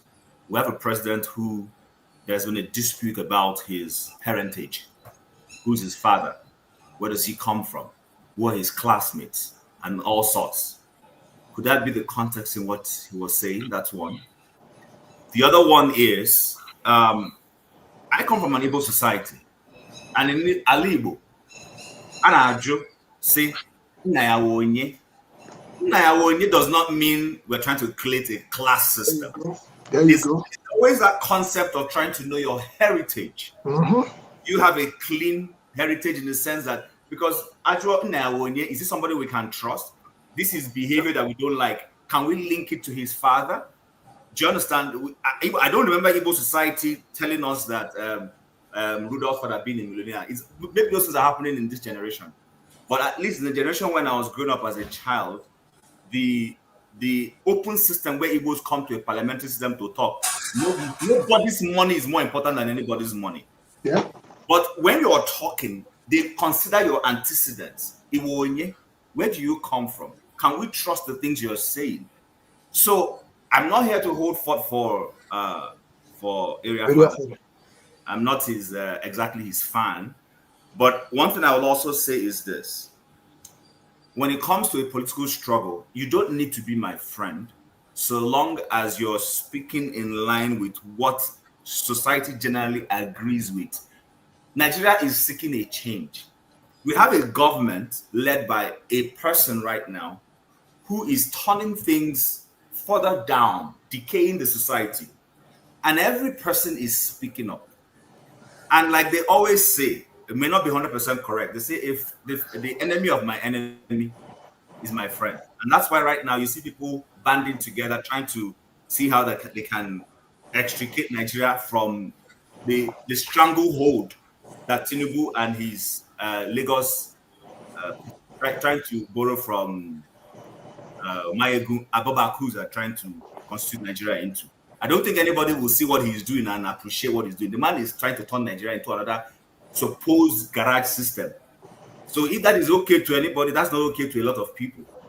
I don't come from a very wealthy, popular family, but I don't think that's the kind of society we want to see. So I just felt like chipping that in. Always good sometimes to ponder and ask yourself, what context is this person talking about? And that's what I wanted to chime in. I haven't listened fully to his interview, so I can't speak to what he said right here, but I just wanted to address that. Thanks. Thank you, Chim. And let's go to Madam Luke. What happened to her again? Okay, all right. Hello. Hi, Madam Luke. Yeah, nice. How are you?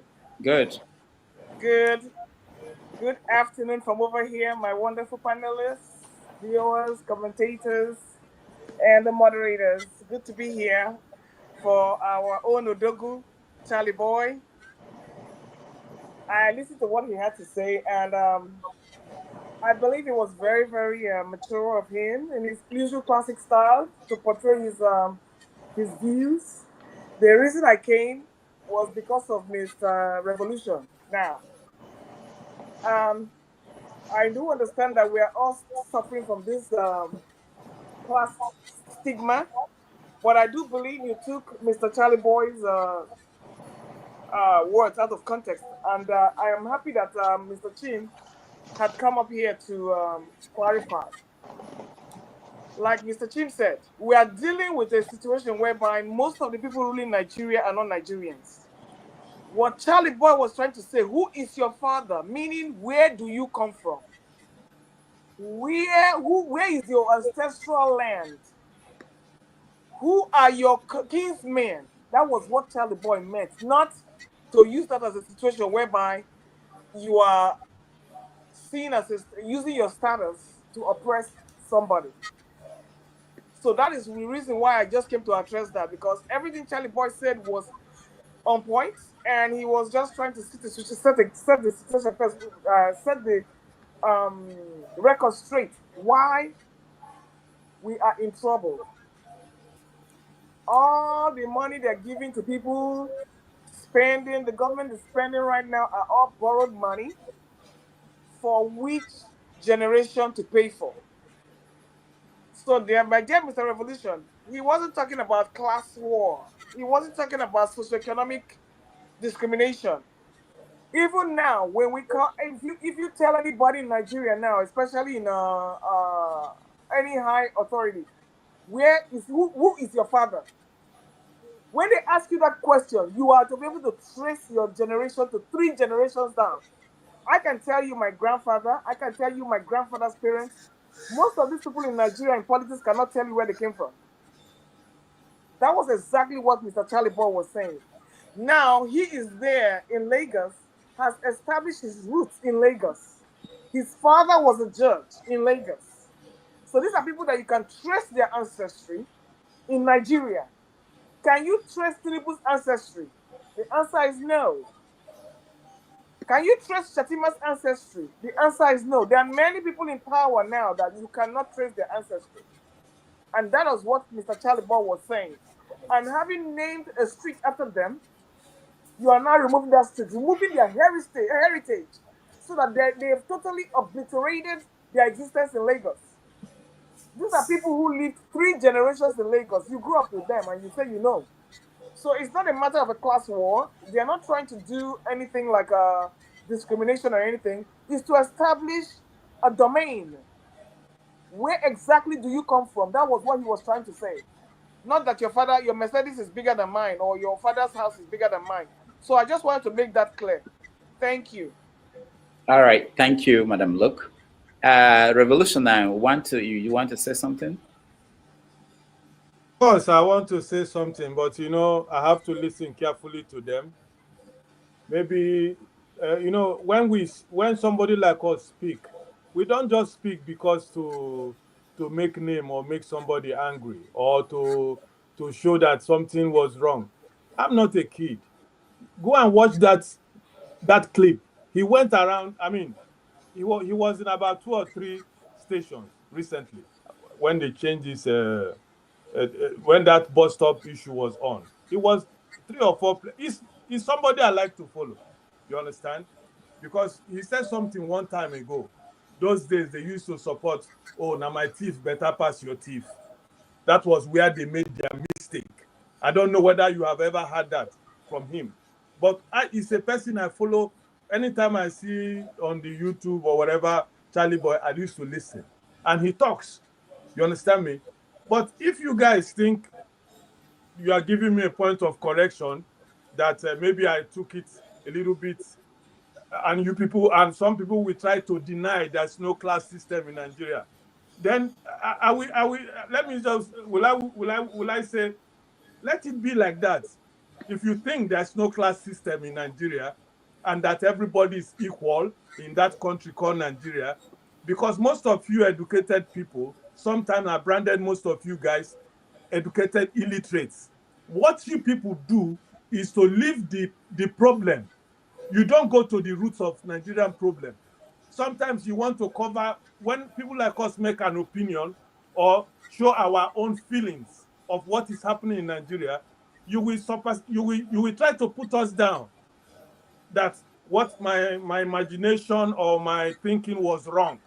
Let me tell you, I'm an Igbo guy, correct guy. So if you try to say, oh, I took it out of context, this is a Nigerian system. When somebody makes a point, they tell you, you took it out of context. That was not what he meant. But listening to what he said on those interviews, I hope you guys are good in internet. Go and check it. Go and check it, and you will read the body language, everything. What he said that made me pick up a point from there. I picked a point there. If you say I was wrong, I don't have to argue with any of you. If you say, oh, I took it, I'm not a person who, I've made my point clear. And we, the street boys of Nigeria, which Showore is fighting for, because, sorry, doctor, I won't waste much time again. When we talk about the politicians in vogue now in Nigeria, people who are really working to solve Nigeria problem today, many people will always try to overlook Showore because they think it's radical. He should grow up. Somebody in this platform asks, what does he really stand for? A lot of people ask it, and I just keep laughing at them. Showore is fighting for equality in Nigeria, which is the basic problem in that country. I don't want to hear somebody tell me because we are so divided. There was a time Nigeria was sweet. There was a time, no matter where you come from, we lived together in that country, Nigeria. There was a time you will not even know who is the guy on the next door. Suddenly, the class system changed. And the problem of Nigeria today, the people making a lot of noise today, are the middle class that doesn't exist anymore. That is the biggest problem we are facing today. The middle class, these bad guys that came to power, they took everything to themselves and the middle class disappeared. That is the problem in Nigeria today. Thank you. All right. Thank you, Revolution. Now, who else, just before we round up on that? Rudolph, if I may address my brother, Revolution now. I will suggest... please don't address me, make your point, sir. No, the point I'm trying to make is... I'm making my point. Make your point. Your point is very... I don't want this addressing like I'm a kid. Make your point. Don't address me, please. That is what I'm talking about, this class system. I made my point. Please, Igbo basis, I call you Day. I respect you a lot. Make your point. Don't address me, please. All right. Here is what I wanted to say. I think it would be nice if you can get in touch, not in the public forum, by what I just said to you, because I like your person by all angles. There are a few things that we can talk about. And the reason being that those who live to come back each and every day. Listen, I'm hoping to be 1995 and more. It's not because of anything else. We've been there, done that. Some of us came here, went back with our head on our shoulders. We have to change Nigeria. But at some point, we realized that that place is our country, and by all means necessary, in the end, we return back to our country. And that's just the fact. If you don't come, Europe come back to Nigeria, and your shoe don't they dry finish, and you they walk on the streets with your suit, well don't tear, yet you go America. After you experience that, then you realize that a couple of ways you can join them to be a thief, or you can say, no, I can't do this. I can party from a different perspective. And then you walk your path until your dying day. So some of us who have been there, done that, when Nigeria was sweet, Nigeria will still be sweet. Divorce is a very difficult thing. You know, it's a very easy thing to make divorce. But the things we follow, can you carry it? So I think sometimes we could talk in the background. Some of us are fighting as hard, but we don't show it up, because after we show it up, then what? So we don't do that. If you go back to the things that we established from the last count, we didn't discard it. We left it there. We're still doing, we left our websites open for 27. And when that time comes, I do hope. I said, what are you waiting for 27 for? This is the time that every block should be chipped away until the solution is found. We can't just chip it away and say, okay, 27 comes here, and then what? They do the abracadabra again. They're doing it now. So we are there, live in Port Harcourt, looking at it, what was going on, 4 a.m. So we don't want that to happen again. Listen, if they chase you for the place where you go, where you there now, where you go. There comes a time when somebody, in wherever you are, ask you, now where you come from, self. Then you realize it's time to go. All right. Let's talk in the background, my dear brother, Revolution now. I would really appreciate it, so that we can go ahead and practice our bushcraft in a way that everybody will realize the difference between bushcraft. I don't want to be lectured. Say whatever you want to say openly. Let everybody hear it, please. Don't lecture me, please, sir. We don't have that much time. All right, thank you. Thank you, Revolution now. Ovie, you're next. This is your style. I'm actually in the middle of. Okay, we can hear you. I lodge in San Antonio. Your connection is not. Can you hear me now? Okay, all right, go ahead. Yeah, middle of nowhere. I woke up in Austin, had a lunch in San Antonio, Houston for dinner. So I pull up to support my my revolution, that even though we know they see eye to eye these days. But I think to actually stand where revolution is coming from, is stand the country that it lives in. And there's historical background to this. Revolution, I totally agree with you. Anybody can say there is no class in Nigeria. Yes, you might not see it nationally, but narrow it to your tribe, or the three big tribes, class day, level day. We deny them, but it's obvious to the blind that there's class system in Nigeria. But that's a different. But to understand where it's coming from, right, is to understand kind of economy that Switzerland where practice, and because of happening in New York, the All right, we can hear Ovie. I don't know about you guys. I can hear him. We have to move on. Ovie, you can drive to Arizona, and maybe when you get to Arizona, your connection will be better. We can hear you. Yeah, Madam Luke, go ahead. I'll see Jonaba. I will bring you next. Madam Luke, go ahead. My dear, I beg, I'm still on this Mr. Revolution matter. You see, when we come up here, we have to be very careful. I think we are deviating from the topic. And then with your emotions, I'm not trying to lecture you, but when our emotions get the better of us, we become borderline insultive. You cannot refer to us as educated illiterates because we went to school or whatever, or when people who went to school try to lecture you. I think that is pretty insulting because we haven't got to that stage. Nobody here said that there is no class system and there's no class war. Nobody denied that there is, but that is not what Charly Boy represents, and that is what we're trying to say here. If you look at Charly Boy, everything he has done in Nigeria, is it not the same thing Showore is doing? Charly Boy is also fighting for the common man.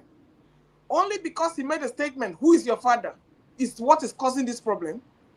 So please, we need to watch what we say here and not take things out of context. Mr. Charly Boy understands that despite the fact that his father was a judge, he understands that there's class war. And that is why he always fights for the underdog. And that is why he is doing what he's doing. And that is why he's upset that the legacy that they've left in Lagos has been removed. It's not a matter of whose father is bigger than whose father. That is not what Charly Boy is all about. So please, let us be careful with what we say and really exchange our views without throwing. It's something like called lateral violence. When you don't attack somebody directly, but you give side shots just to ding and discredit what somebody is saying. Because here, nobody has ever discredited what you said, Mr. Revolution. Nobody referred to you as an illiterate. Nobody referred to you as anything. So please, don't call us names on the side. Thank you. All right, Madam. Look, thank you. Let's see. Janaba, you're next. Dr. Rudy, it's nice to see you, fellow panelist. I watch your interview with Charly Boy from the very end from the beginning to the end. I know James came in first and all that, and he doesn't have enough time.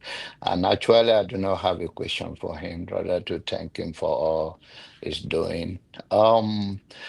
I the problem that I observe with all of us, including myself, because none of us is perfect, is we believe that one person's actions stop the other person or way of life. That's not true. Even people that are from the same father, the same mother, the same father, even identical twins, there are difference in many ways. And our differences is not a problem. It's what you decided to do with your life and what you is your pursuits in life. And come to the word, who is your father? Charlie Boy, regardless of the word Charlie Boy that make him young forever, is 75 years old. And the mentality of 75 years old man will be different from people like Rudolph in their 40s. So you have to you have to look at people and look at the music they're listening to in those days, the food, the culture, in as much as everything changes. When he uses the word, who is your father? Every Nigerians know that that is a class word. So there is nothing take away for my respect for Charlie Boy, but that is a class word. And there is class around the world. And people can say something. I believe that if Revolution now asks him directly, he will explain better. And if he have to apologize, he will do it because he's a public servant. It's like me now seeing Showore going around with ex-police people. I can fight for to reform police, but for me, it's karma that catch up with those police guys. So me, I'm not going to be supporting him because he's going around with these ex-police people. If you know what those cockroaches do to people when they're in power, he will not come and sit side by side or stand side by side with us. Say, pay them pension. If they were in the same shoe, they will do the same thing. Those people that you see today. And is it right for not to fight for them? I don't know, but those when you have done things and it will come back to you, it's what you learn from it. It's not that you don't deserve a full pension or retirement. You deserve it, but you are no different from the people that are doing it to you. That's my own. So if that will not take anything, even if for me. Even if Charlie Boy used who is your father, meaning in a class way, with all that he has done, it will be one of the box that I will check. The only problem we put everything of what somebody have done to ruin everything. I think we should look at it that some people can misspoke, use word that sometimes there are things we say in the private we can't say in the public. It doesn't because except if we mistakenly say it, then we take it back. But not doesn't mean that we don't mean it. Or if people open us up to say, see it from this perspective, and if we have a teachable spirit, then we learn from it. Now, apart from that, now to see you, I think you have changed your glasses, my young man. So I've been here. You're asking me of restaurants we went to in Jamaica. It's your town. Are So you you should coming? know better. Are you coming to Yeah, New York? yeah, yeah. Okay, let me know. Oh yeah. Take care. All right. Good to see you, brother. Okay, thank you, Janaba. All right, Okay. so that's it. Unless we can go to another. There's something that Janaba said that reminded me of something. He talked about people the police people, and who were when they were in power, retired police officers that Shore was fighting for. That when they were in power, that they were not treating people well. I saw this video of Army General, retired general, who had his house destroyed in Abuja, and people were very sympathetic to him. And I was thinking, when he was a military man, and let's watch the video. Let me not be the one talking. Let's watch.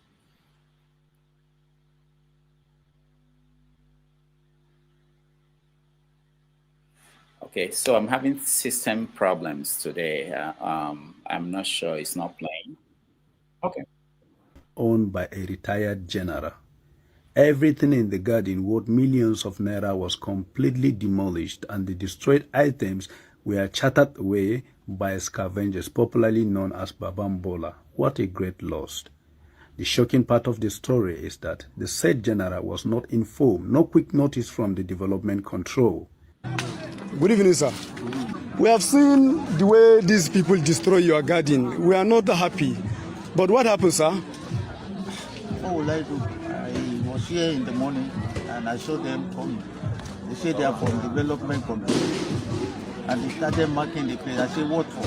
They say they are demolishing. I said, how can you demolish? Without notification, without anything. They say they must demolish today. And I begged them, I said, please. I met the director, on Mr. Galadima, who I used to know. And I said, please, give me 1 week. He said no. I said, okay, just give me a day to move my properties out of there. He said no, they will not allow me, they will just destroy everything. And before I know it, they brought the tractor and they start leveling everywhere. And as they were leveling, the area boys, the Babambola started stealing everything. So today, what was here yesterday is totally flattened by development control, who claimed that they were acting under authority of the minister. Sorry, sir. But we have seen like all your fridge and all of that things are completely destroyed. Was crushed with their tractor. This is serious. Crushed, including my personal document that I begged to be able to remove. They never allowed me to remove in time. Sorry, sir. Sorry for what happened, sir. Thank you very much. Sorry for what happened, sir. Thank you very much. Yes, sir. This is a sad news and a harsh action to a retired general who has served his country for good 35 years. Look at those fridge there. Go that side. You see that fridge? You don't? Everything. We did not even carry anything. How you not carry anything? Look, come this side and see.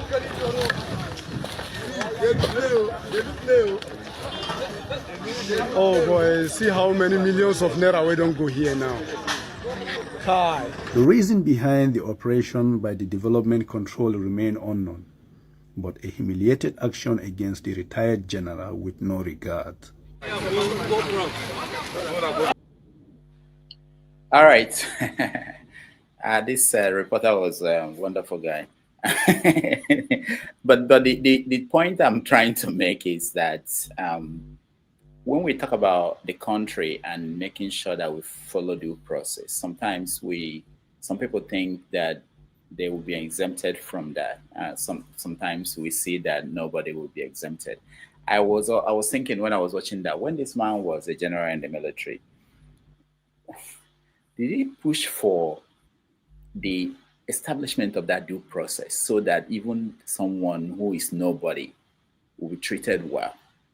And that's the only thing that concerns me. I'm not thinking about, I don't live there anymore. I'm not thinking about anything happening to me. But there are people there, and that's the easiest way to solve some of these problems that might look difficult, big. But we don't want to push for things like that until we become, I just look at him and I'm looking at this. Anyway, so Janaba, you reminded me of that when you were talking about. All right, so maybe. Dr. Damage, can this man sue anybody? I wanted to say that Gwenga Daniels, some of you might know him, former governor of Ogun State. They also destroyed his house, and from what I heard, the current governor was saying that it had nothing to do with politics, but that nobody's above the law. I wish in all cases they would say that. I wish that we do that all the time, that nobody's above the law. But in some cases, people are above the law. All right, Chim, go ahead. Chim, go ahead. Yeah. So Rudolph, so this happened in Abuja, right? Yeah. Okay. For those who have lived in Abuja, I've been privileged to live in Abuja, and I served in Abuja. When the city was being designed, there were certain areas that were designated green areas. Those are supposed to be totally left fallow, nothing to be built in there. It was supposed to be just, green areas, as the word says.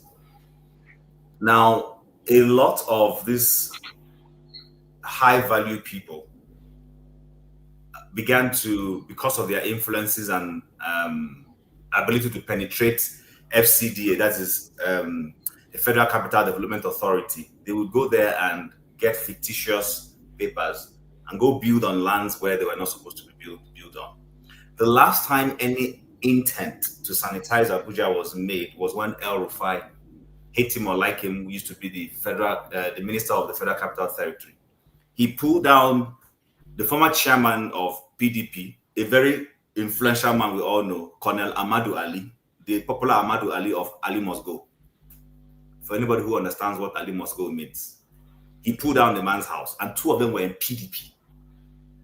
And he pulled down the houses of lots of other PDP leaders who had built on places they were not supposed to be building structures.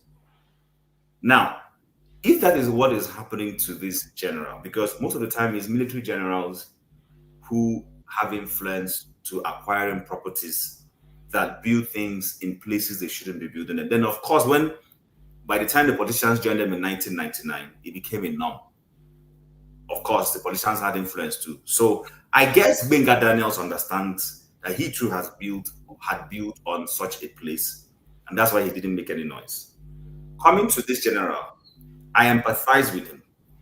If his property was properly acquired on the right spot, I don't think he would be that quiet. I'm sure he would have been making a case for it. He would have gone to court. But you see, anybody who is doing what is wrong knows what they're doing is wrong. And so if you're doing what is wrong and you get touched, of course, you did what is wrong. You will just keep quiet and count your losses and move on. That being said, it doesn't mean that even if he did what was wrong, there shouldn't be due process, like you rightly said. There should be a procedure to, tell him to move his things before they destroy, or tell the public why that property is being demolished. That is also not being done. So there is the issue with Nigeria is we do the wrong things, then we also use the wrong approach to solve the wrong things, and then we keep creating wrong process over wrong process. So I'm sure if Wike wants to do his job well, there are lots of people who are involved, including members of his own political party. Or sorry, I take that back. I'm not sure what political party he belongs to right now.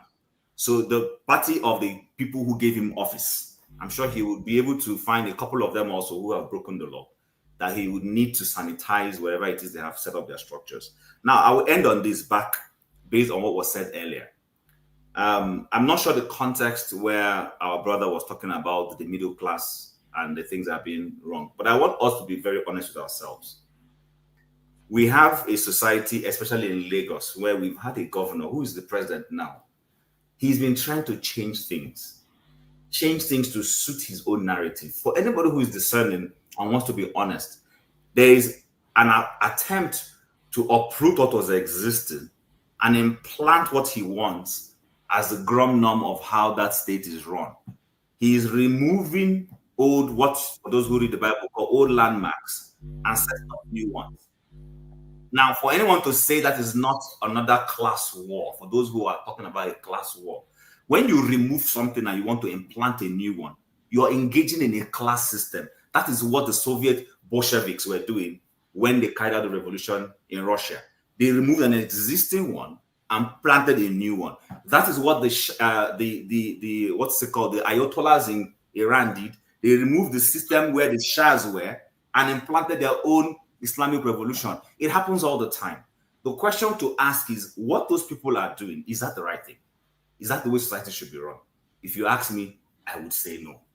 So I empathize with that general, but maybe we need to probe further and find out, was his property cited on the wrong spot? If it was, then I have no empathy. My empathy has a limit. It has a limit. That's just what I wanted to say. All right, thank you. And let's welcome KJ. KJ, welcome to the show. Thank you, Dr. Damages. Thank you, Madam Luke, Jonaba, Jim, Mr. James, The Revolution, and my only uncle on the other side of Uzakoli, Igbo Basics. I'm trying to let them know that anytime you're passing, they must have to collect tax from you. You can't be passing for nothing these days. Especially the fact that your uncle said that he had not eaten any money. I want to ask Uzakalo if he has not really eaten any money. Anyway, thank you so much, Dr. Damages. I think you did a wonderful job with Charly Boy. I wanted to, sorry, KJ, sorry to chew it. And we should look at this whole concept in the light of what happened with Kwam 1. I'm not sure if you discussed that and the flight. It's the same attitude. Do you understand? Because he belongs to the new group I'm talking about. He feels he belongs to that new group. He thinks he can flow the processes. Okay. Okay, I don't think that, going straight to the point, I don't think that Charly Boy is actually talking about class here. The reason, if you go beyond what the media is writing, the reason why he was even named, a bus stop was named after him, was because he gave over 250 people scholarship. He gave a lot of people bikes who were doing kabu-kabu with bikes there. He had a lot of empowerment he did in that area at the time. And if Charly Boy was actually after class, you'll not be living where that Charly Boy bus stop is. Of course, you guys know that it wasn't a very developed area before now. And I was part of Charly Boy's team. Or rather, let me say, I was an independent group of persons that work with Charly Boy on Zoom time. So I wanted to see him and tell him, zoom, zoom, zoom, zoom, zoom. All right. So we worked on that, and he's a nice guy, even though I think he still owes me some money. But it's okay. Charly Boy is a wonderful person, and he represents a class that if we have a lot of them in Nigeria, we will not have a country where the government is docile and can do anything and walk away. That is why I keep saying that if you like Shore, you don't like Shore, it doesn't matter. Those are the people that push the lead. You need people to push the lead. You need people to ask those questions, whether jokingly or otherwise. Remember, before now, Charly Boy and Ali Baba was the only people who could go to government functions and play joke on the people. Before that time, you couldn't do it. You couldn't even criticize the government official. But these people took the lead, and today we have so many people who are doing that, not because they started it, but because they saw, a pathfinder, and that pathfinder is people like Charly Boy. And even if you talk about in the terms of music and not conforming to the norm, the the genre that was existing. Charly Boy brought a difference. Those days when we watch Charly Boy, dancing on TV, we used to really wonder, is this guy, is he okay? Because we were all small when we began to know about Charly Boy. With all those buckles that he wears around, we say, this guy must be something else. I mean, which person brought his beginning? Well, of course, Charly Boy never stayed with his class because his father was a judge and a very prominent one for that matter. Yeah. Would have been mixing at a very high level if he wanted to, because at the time we are talking when we were in primary school. Okay, so it was you really will see people mixing at that level. Okay, but he was living in a place hitherto where people like him will not live. If you remember, if those of you who followed his Justice Oputa very well, you know that he always criticizes his son for a long time, and then eventually accepted him. So I think Charly Boy have seen both sides of being loved by the people, or loved by his parents and all that. And whatever he says, judge him, like him or don't, he has paid dues, and I think he stands tall in the record of time, especially when it has to do with entertainment industry in Nigeria. I thank you guys. All right. Thank you, KJ. Let's see. I think I saw CM. After CM, we probably... Okay, sorry. Let me just comment on that general, please. I heard somebody say something. The general, I watched that video. It's like an Igbo proverb where you say that, leg has broken the lion, so goat can tell him to, oh, this is chief of theirs, this thing. You see, before now, you cannot dare. Who are you to go and take down a general's building? But today, the general can't even walk properly, and so he's sitting down, and they're knocking down his building, and he can't say nothing. Let me tell you what happened, because we had a little bit of that background.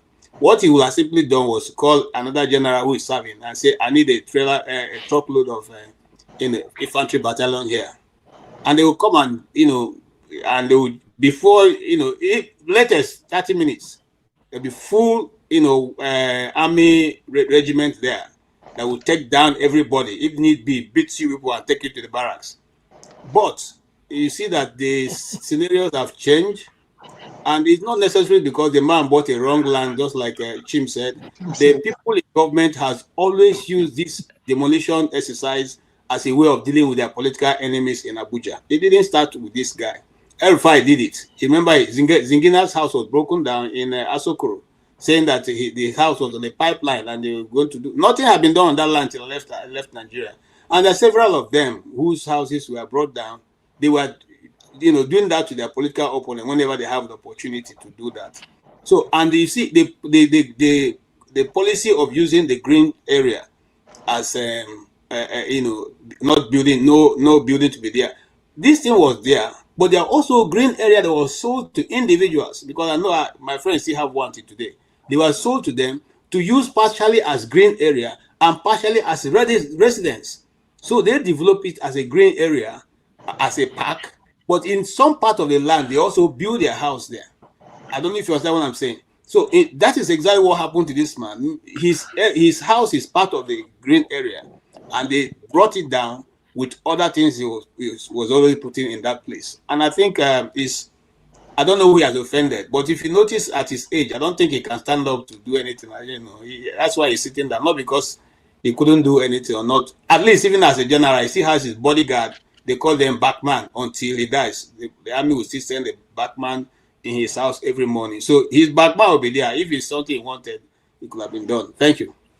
Yeah, but what you should be asking as a country is for somebody to be given a couple of days to take your personal papers, whatever. No. Why should they give? Is he a human being? Nobody should give any. It's human beings who give this. People like this is. You see, right. That's why I say. Well, hold on, Dr. Damian. This is very important. What we do to ourselves is what other nations see and do to our people where they are. If you can do this your own people, and then you think they will treat them better in Ghana or in Ivory Coast or Congo or Cameroon, we are even more wicked than our own than other people. Look at a man said, "Give me 1 week." He said, "No, you must bring it down." Okay, why don't you allow him carry his things? No, you must bring it down. So when you finish bringing it down, tomorrow you live in heaven, right? You go and leave the world and live in heaven because somebody else will do it to you. what you have done to him. Thank you. All right. Thank you so much. CM, welcome. Okay, thank you, Rudolph. Good evening, everybody. I believe I'm coming out very clear. If not, I don't know what to do again. Actually, I tried to get in to put a question across to Charly Boy. He always been my favorite to listen to, but I wasn't able. Now, the whole saga about this Charly Boy issue that is trending is just because of the mere fact that sometimes Nigerians will push the boundary beyond what it should be. The issue of Charly Boy bus stop, it was not a creation of the local government council. That is the Bariga area. No. It was just because Charly Boy lived in one area, very undeveloped in those days. But the guy was able to use his influence to develop it in a little way, empower the local people, train them, hundreds of them, like he said, but nobody remembers that. By the way, what is Charly Boy bus stop? It wasn't a recognized bus stop. It's just that the people feel this is where Charly Boy lives. Oh, the man who, identifies with the poor people. So when you're driving now, they said, okay, stop me by there, near Charly Boy's house, which I've passed through. In those days, it used to have an American flag, British flag, I think German and Nigeria or thereabout, or some so. So people now nicknamed it Charly Boy bus stop and they started functioning. So is that what is making a big deal? Changing it just to bring Igbophobia to everything about Nigeria in Lagos. It's a shame because I've just read an article written by one Bolaji Akiyemi who harped on this Charly Boy issue to be able to espouse the narrative on what Omoluabi should be in Lagos and what it shouldn't be. You buy land in Lagos, it's now tagged land grabbing. You sell a piece of swampy area in Lagos, 200 million, as if it's cheap money. Then 20 years later, you are grabbing land. If there are land grabbers in Yoruba land, it should be the people who took over a lorry. That is the land grabbing. People took over a lorry and seized it, installed an emir there. We thought that Odua People's Congress, OPC, led by Gani Adams, should recover it. They had to go and drag Buhari to the post to come and contest for presidency of Nigeria. Not really because Buhari want to improve Nigeria, but just to restore that, that land. That is what is called land grabbing. And not for somebody, if you buy land, they start to change one street to the other, all these things. These are just Igbophobia, and the crudest form of Igbophobia. It's a shame that they extended it to Charly Boy, who helped to train the local people there, only to come and then that is what people are talking. Land grabbing. They want to take over Lagos. Everybody, land. What is land grabbing? You said you say your land. I remember being the secretary when I was a student in Lagos, being made the assistant secretary from there to secretary as a non-financial member of my town. Every time we hold a meeting, monthly meeting, before we should close, the chairman will announce that somebody wants to talk to us at the end of the meeting. You will see one man come. He will say he has the land to sell. That so-so plot is so-so plot. If you can buy two, you get a discount. If you can buy this. Then you wonder, why are they coming to Igbo meeting to come and tell them to buy land? This is in a meeting. Ask anybody in Lagos. Agoda area, Agoda Orile area, all those Ekatesu Lere. They come there and be asking you, come and buy land, oh, if you can buy 2 or 3. Then you buy. Later they will not tell you are grabbing land. What nonsense are we talking about? What type of Igbophobia there is? It because Nigerians are afraid to face the truth? Today they are talking of Igbophobia. But one mistake people are making is that people are not going to take this lying low. You can't come and take my money and they you take my money, then I buy land, became a landlord. Tomorrow you tell me pack and go. You grab my land. Who takes that? People should go and look at Gaza, the way Gaza is now, and look at Gaza 30 years ago. I can supply the picture. Gaza, the area called West Bank and Gaza in the middle. Let them go and look at the picture, the way that place is, at least 1990 to 1995. And then let them go and look at the way it is now. So people should be careful what they wish for. Fulani cannot come and grab a lorry under whatever guise, install an emir. Then if I now buy land somewhere, somebody will tell me is you are grabbing. Chinese are buying land in Lagos. Lebanese are buying land in Lagos. Who tells the land grabbing? Only an Igbo man, they will just go and say grabbing land. Now they are using Charly Boy as a cover. People should be careful. This is 2025. Nobody is a look. We live in .com. Anywhere you buy land is your home. It's your own. You protect it. The area of abandoned property that has gone. It can never repeat itself again in Nigeria. Abandoned property, taking somebody's land by force, property by force, it has gone under whatever guise.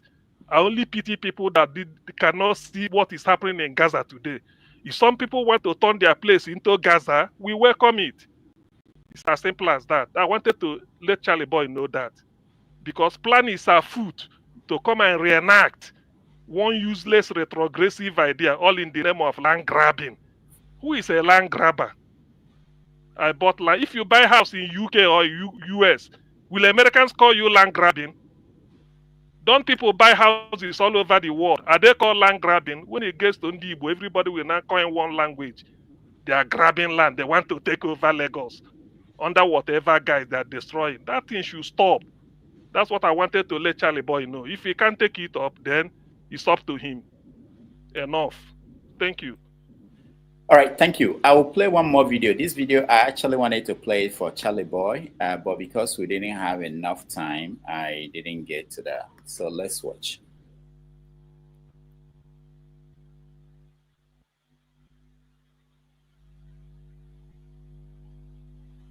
All right, sorry, my computer today has been acting up. Took work. You know, this is the real me. I've always been free, expressive, open.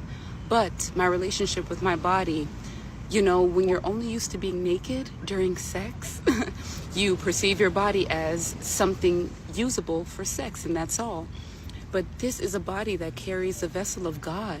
This is the body that can regenerate, can heal and restore itself. This is a body that never turns on itself, but instead responds to everything you feed it. And so as I reflect, if there's an option for me to live freer, to give my body a little more freedom, I'm gonna take it. I'm gonna choose that option every time. One, because it's me genuinely being myself. And two, it's overcoming a fear. It's overcoming an old idea of what, of my identity. This is my identity. This is me remembering that, wait, I'm so much more than who I used to be and how I used to perceive my body, you know? And so this is me, and I'm so comfortable. I'm sitting at the shore, breasts out, picking seashells. Like, this is who I am, and it's who I've always been. I just had to come here to remember, and seeing all the other women do it and just to be so comfortable within themselves inspired me to remember to do the same thing. So, yeah, guys, cheers. There's so much more to life than what you know now. You just have to choose it every time. All right, I know it's far-fetched, and I wanted to explain this to Charly Boy, but there's something about someone like Fela, Charly Boy, and people like that who went against what the society is demanding of them or expected of them. And they were able to achieve something that is like what that girl is saying, freedom. And I keep thinking, if we don't have people like this, people who could say, my dad wants me to be a doctor, like Fela, my dad wants me to be a lawyer, I want to be what I want to be, and move on it and accomplish it. Imagine how many characters we lost in Nigeria because they followed the path that they were expected to follow. I wanted to bring it up to him to see what looking back, the revolt against his father, which most people know about, that ended up being who he became, and whether he thought he had any regret, and I've seen him say he didn't, And what, for me, he inspired a lot of people also to say, I'm not going to abide by this expectation. And I wanted to have a conversation around what we lose as a society when people conform to the expectations. Even we had a guest here who said she didn't want to marry, and a lot of people had issues with that. But people had to I think the more people we have, I think one of the things holding our society in Africa is that we want to comply, we want to follow the trend. We don't want to strike out. And when I see people like Charly Boy or people like Fela, or people who decide on their own that they want to do this and they do that, I look at them as the people who actually sustain society, not those who conform. So maybe we can take 2 minutes or 3 to have a conversation around that. If anybody has a way in on anything, and you know, like, did you follow your society, the society expectation, or did you break out and do what you wanted to do? All right. Let me start with you, Madam. Look, I'll go down. Sorry for those who haven't spoken in a while. So I don't Thank get you. Yeah. Thank you. I, for one, you already know I'm a non-conformist. So the only way you can protect your peace is to avoid people who don't share the same views with you. Because at a stage in life, you can't convince anybody to tell you how to live your life. And you have no business trying to convince anybody to tell them how to live their lives. Everybody is grown adults. Even my 18-year-olds, I can't tell them what to do. First day of school was when? Was it here in Cobb County? Was it on Monday? We're yet to start here. Yeah. So the people that were supposed to go to school on Friday, they say here, we're not going to go. It's a waste of time. So they decided that everybody would go to school on Monday. So today is Sunday. That's a week gone. So first day of school, I'm at work. I have my camera all over the house looking at what they're wearing to school. And I'm looking at the outfit one of them is wearing to school. And I'm like, do I go back home now and rip this clothes off, or do I just stay put where I'm at? And I chose to stay put where I was, because sometimes you have to pick your battles. And sometimes, and I remember there's something called alligator Alcatraz. There's something called alligator Alcatraz waiting for you. If you make me with your citizenship or your green card or whatever you think you got, a boat is waiting to take you straight to Eswatini. You even get to Nigeria, you're going straight to Eswatini. So, what am I trying to say? You just have to let people do what they want to do. But because we have two very venomous policies in Africa, religion and tradition, people are never going to be who they are, even if they're not bothering anybody. Just the fact that they see you, the way you do your things differently, is because their Bible says or tradition says. You are a non-conformist. You are just going to be, harassed, so to speak. So sometimes people are so vicious, you might even lose your life.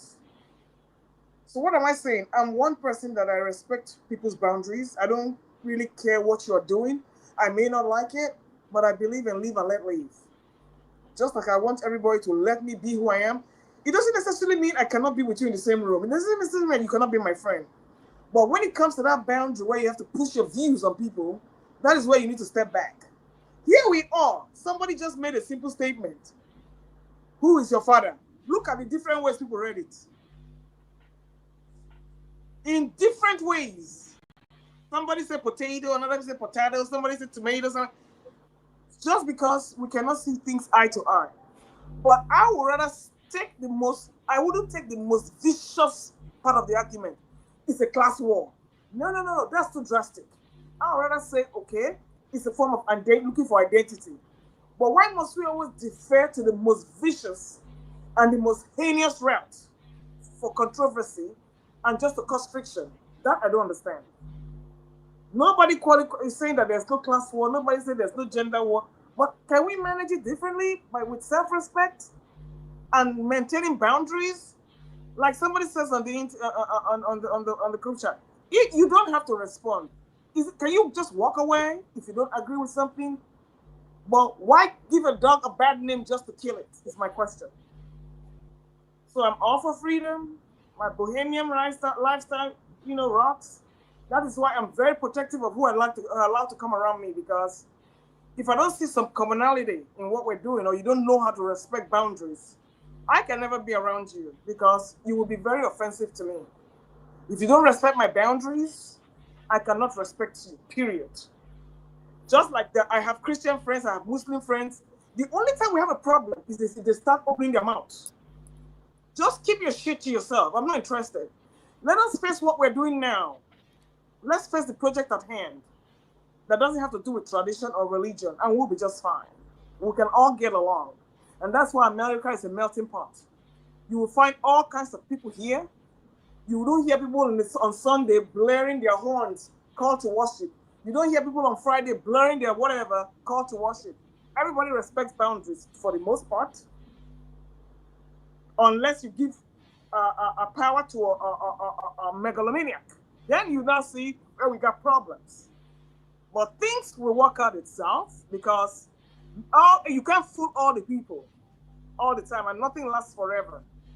So going back to what the video was played, I don't have any problem with what she did. She's free. Look at her, she's happy. How can you quarrel with that?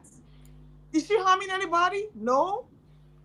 But you will find some area fathers roaming around the compound, roaming in that area, trying to commit mayhem, trying to do their thing, because they just can't stand it that somebody's happy and somebody's free.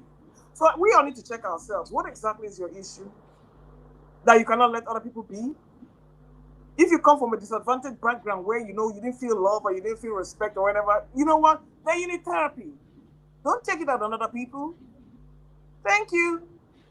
All right. Thank you so much. Let's go to CM. CM, you have 3 minutes.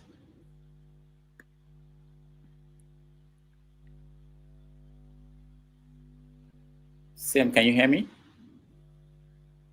Okay, I think CM is watching soccer, maybe. His Irish internet is bad. CM, can you hear me? All right, let's move on. I think, James, let me bring you on. James, we're talking about conformity. Thank you. I don't have anything to say on this issue. How come? I know you can't say that here, Mr. James. Did you, Mr. James? I know you traveled to it. Hold on. I know you traveled to Israel, you lived in South Africa, and you ended up in Gambia.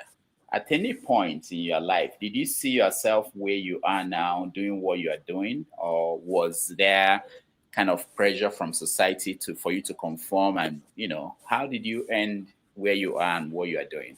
Is that what you wanted to do? So you mean I'm a non-conformist or what? No, I just want to know. No, I'm not saying that. I'm saying, did you at any point compromise and say, you know what, I'm going to give up this dream of being in Israel, being in South Africa, touring the world. I will just stay put in Gambia and take care of. That is my own, I'm living my own life. But is that the life you wanted to? In fact, I still have the intention of to travel.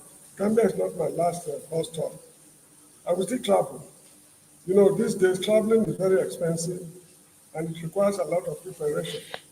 That is why I'm saying no. I still want to travel. I will still travel, unquestionably. The issue is that I belong to the Asian school, not even the old school. I belong to the Asian school.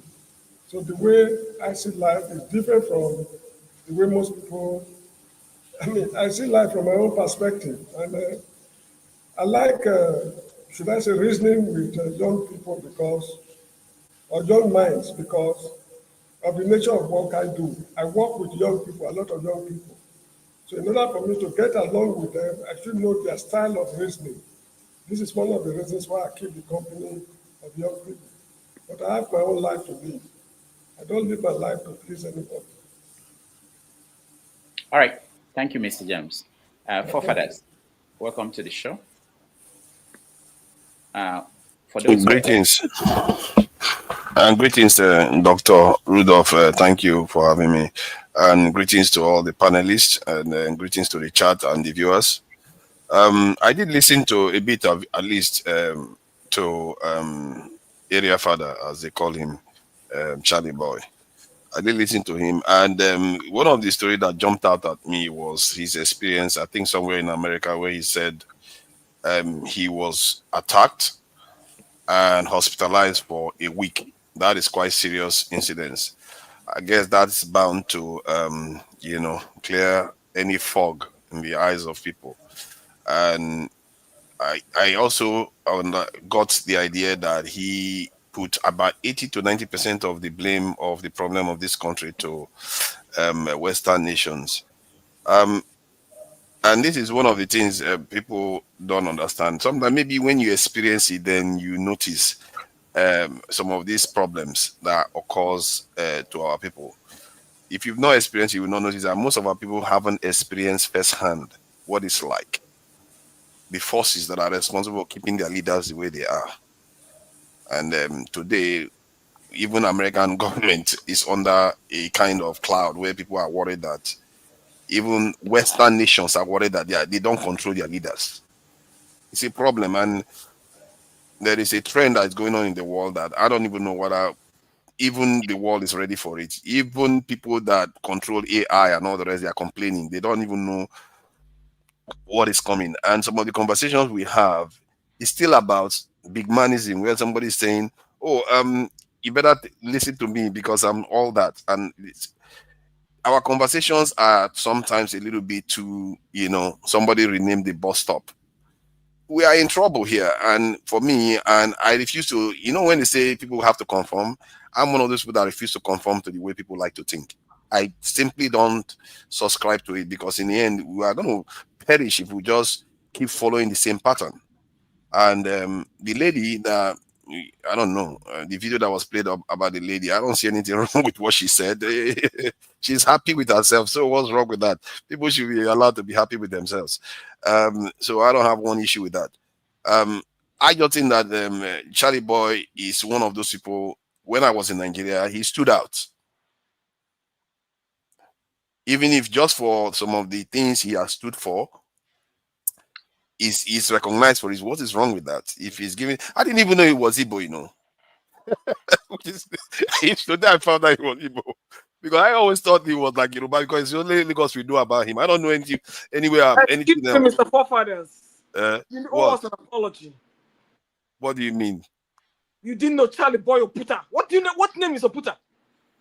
I didn't even know he was Igbo. I'm telling you. Excuse me. What name is All Oputa? I know is Charly Boy. I don't know him as Oputa. I know him as Charly Boy. I know him as Charly Boy. I don't know him as Oputa. What is he, my boss? I don't know him as Oputa. All I know is Charly Boy. So I didn't know he was Igbo. Actually, I actually thought he probably was Yoruba, because he's always in Lagos and all those areas. So that's what I thought. And now they are changing his name because of him. I didn't know.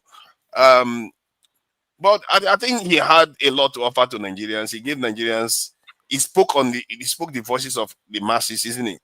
And some of his opinions are quite strong, and which I subscribe to. When he talked about the changes that are required in this country, you have to break a few eggs. Somebody broke his egg, all right, he was in the hospital for 1 week, and he probably knew where his bread was buttered. And I think maybe Nigerians, until our eyes see pepper, we think we've seen, and he said it, that it's going to get worse. Until our eyes see pepper, we are not going to wake up to the potential dangers we are facing and the challenges that is before us. We think it is less than it actually is. And that is, I don't know what I'm going to do to open people's eyes to the dangers and the problems we face here. It's really serious. This is not Bel Air issue. This is life issue.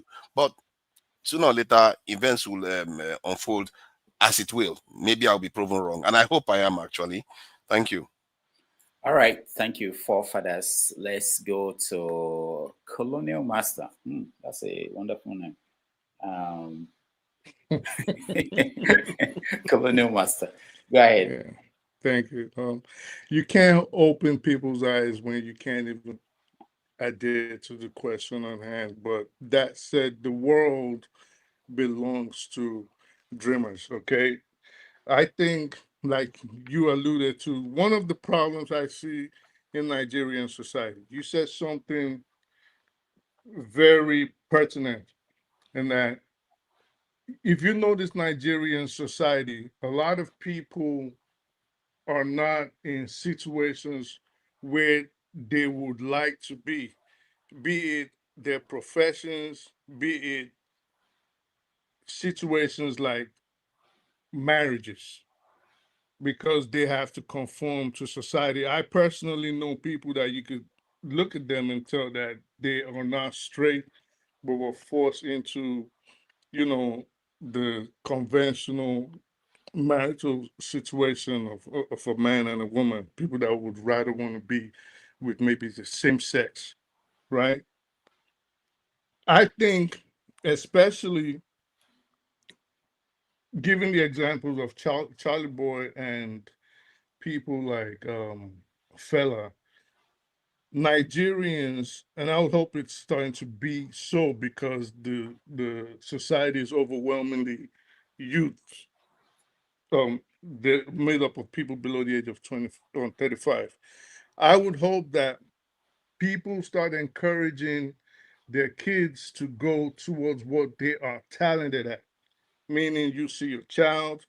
I mean, I understand. Let me backtrack a bit. I understand coming from that society, people will be more mindful about being financially stable. So, of course, a lot of parents will want their kids to go for specialized studies like being a doctor, being a lawyer. But those are not the only people that make up society or could improve a society. You look at, let's say, the Western world, for example. We have artisans, we have artists. I'm not saying everybody should be like Nigeria now, where everybody wants to become a content creator.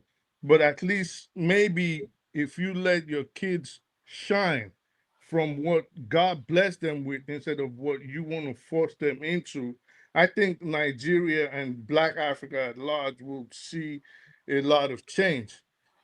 A lot of people, just imagine if Charlie Boy, for example, had become what, a lawyer like his dad, or Fella had become a um a doctor like his brother Becker and the rest of them, like their father wanted them to. Well, they wanted him to become a lawyer, and he decided to become a musician. The world belongs to dreamers. The world belongs to innovators. The world belongs to people that can think outside the box. And this is something I think a lot of Nigerians always neglect, to let their kids express themselves internally, what's really in them, what really they were blessed with, what they really want to do, what they were really put on earth to do. A lot of Nigerian society kills dreams, and it's not just from the top. It's not just from the top itself, the governmental top. It starts from the bottom. You see this child is talented in this. Instead of you to nurture that child and encourage them to become who they could be, Nigerians will kill it. You see the child says, well, and I'm not saying go to college and go study Puerto Rican and African studies. That's not what I'm saying. But I'm saying, what's wrong with that? I'm not saying there's nothing wrong with it, but I'm just saying, I'm not saying, oh, go, that's what you, but if your talents involve something else, I think in a nutshell, without waffling on and babbling, I think Nigerians need to start encouraging their kids, let them achieve their dreams, encourage your kids to speak up, encourage your kids to be dreamers, encourage your kids to be innovators. Don't shut them down when they want to talk. A lot of Nigerians, they want to talk. They shut up, there's adults talking. Let the kids talk, let them express themselves. And I think in doing that, I think we're going to see a beautiful Nigeria emerge. All right, thank you, Colonel Master. Janaba, you're next. I think. Yeah.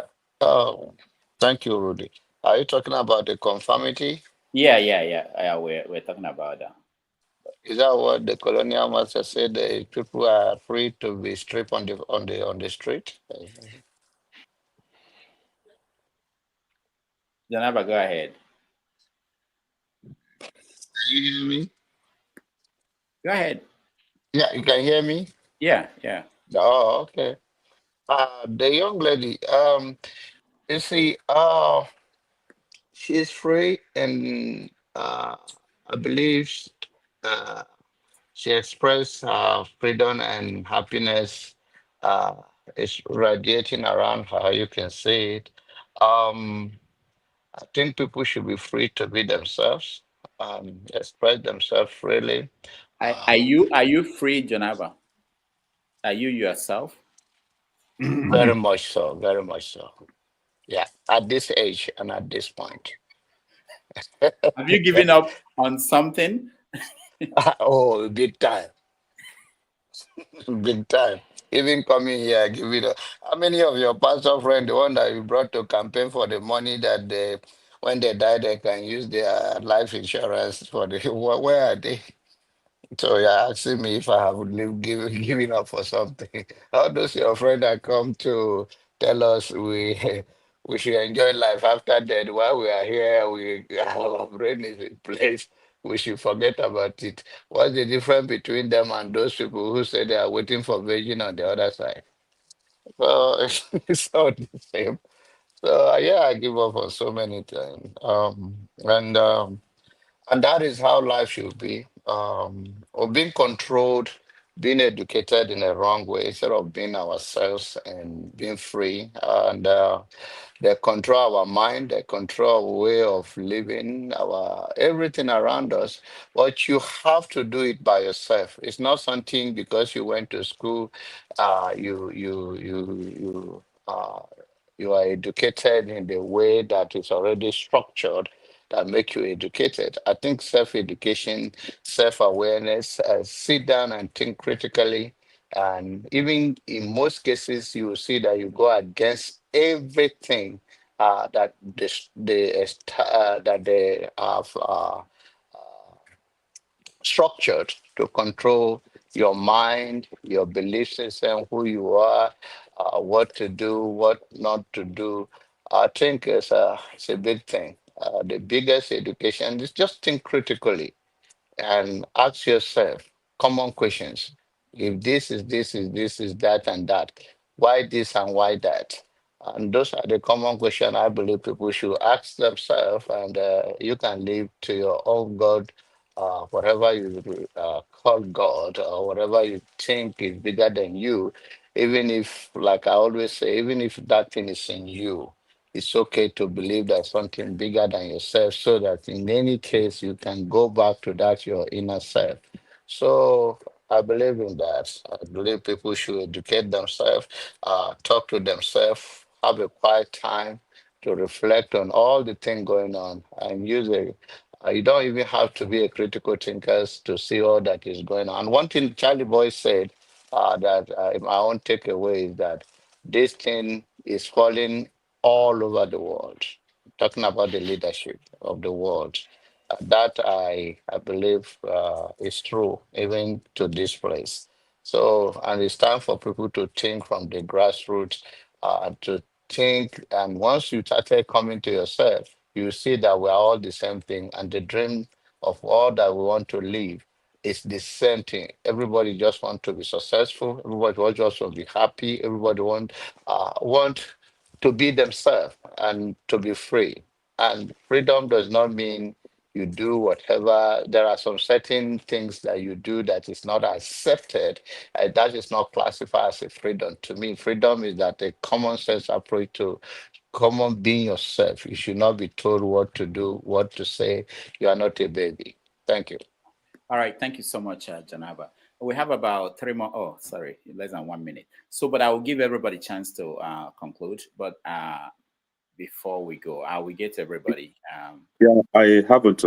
Yeah, hold on. Let me just remind people that next Sunday on 90 Minutes Africa, we're doing something different a little bit. We are bringing a child of a Nigerian born here who was elected to the city council in Texas. His name is Junior Ezano. He's going to come here to talk about prospects and priorities of African children born in the diaspora, politics, life, and whether they owe anything to the motherland.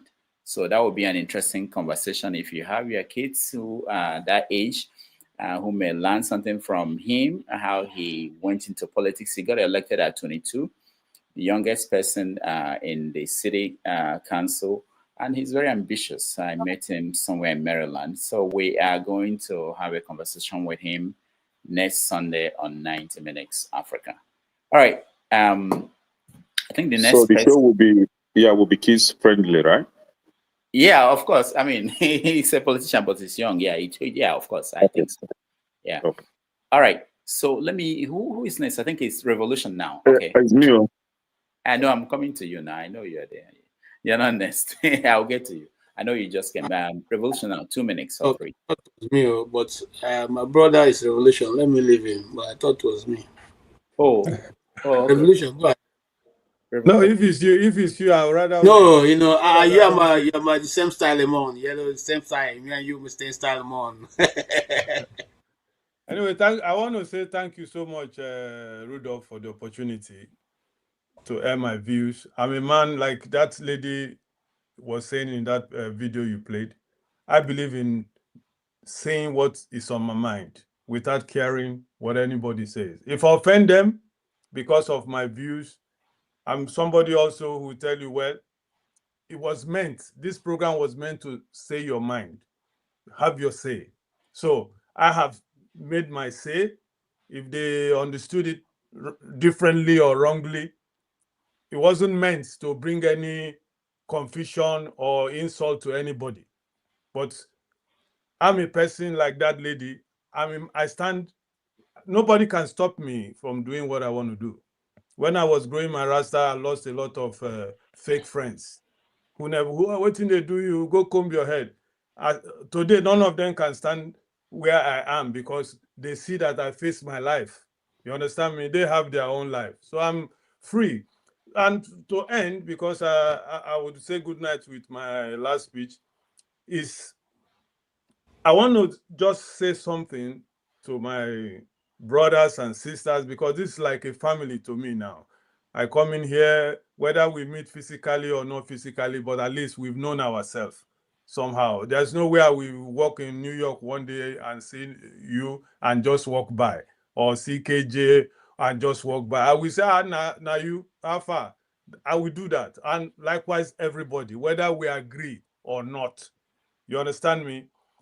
I want to tell Dave Igbo basis, there's no offense. I was just a man. You have called me Siobubu once in this program because you thought, oh, this kind of guy, and so this kind of guy be. I didn't take offense. I'm like that kind of person. I speak my mind because, and also, I want to just finish by this. We should practice what we preach. Good night. All right. Revolution now. Thank you so much.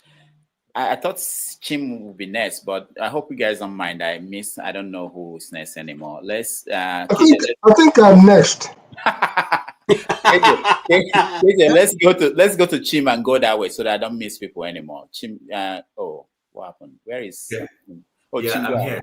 Okay, go ahead. So maybe we should all go back to the Adamic days before. I tend to prefer living life that way. It's maybe there'll be more fun to it. But on a more serious note, as when you were playing that video and as conversation was going on, 2 words jumped out at me from my sociology background, and those 2 words are anomy and deviant. Anomy and what? I didn't hear the other one. And deviant. Okay. Deviant. And deviant. And those are very interesting conversations. I remember when I wrote a thesis on that. So I don't know whether to look at it from the anomic tendency or to focus or the deviant angle. There is a deviant tendency in every human being. There is no human being who is wholesomely conformist. Everybody has a tendency that is a mix of both. It all depends on how you are able to elevate that attitude and the interpretation society will give to it. Stella? Sorry, somebody's this thing is bugging us. Yeah, I'm trying to find out who that is. So between Jagu, Mr. James, and Igbo Basic, one person who should put off their stuff. Anyways, So we've always had deviants in society. They help society function. You know, it's like if we don't have ants in our ecosystem, our soil will have a problem. Our plants won't grow properly. That's the same way when it comes to every society. You would have people who lean towards the extreme angle of deviation. They bring a spark to society. But sometimes it also depends on how society accepts them and embraces them. In the same way, I don't think there's any wrong in people being conformist. Without the conformity that we have in society, we'll have a breakdown of law and order. So the armed robber on the streets is a deviant. Are we saying we want the armed robber to run amok? If that's the case, then fine. The prostitute is a deviant. This ecosystem finds a way to accept them. But we also frown a little bit about some of the tendencies and things they do. What I have a problem is when people come to push their deviation and force it on people. I always have a problem with that. Be okay. Yeah, say what you want to say before I continue. I see you want to say. Okay. I just don't want to make you lose your line of thought. I wanted to ask you, do you think Fela is a deviant? Do you think that Charly Boy is a deviant? Because that's... Of course, both of them are deviants with a huge dose of anonymity in them. Why are they deviants? Okay, so you already started it. I know Fela's history very well. Fela is somebody I followed. I love his music. I might not have loved his morality. I'm not going to encourage anybody to live his moral life, but I enjoyed his deviation. And his deviation brought spark to society, brought spark to arts and culture. I placed Fela, I used to have Fela's CDs all over my house until recently. Maybe because of moving, when you move homes and you lose things. I played Fela's music all the time. There are reverend fathers and ministers who play Fela's music. Because as far as I'm concerned, Fela has a spiritual tendency to him. Yes, as churchy as I am, I understand that. He was like the man who saw tomorrow for me when it comes to Nigeria. I might not love some of his wearing pants around on stage, or the fact that he had a chilling number of women in his life, or the hem he was smoking. Those are different conversations to be had. But when it comes to the thing he propagated, I agree with Fela 150%, if not 1000%.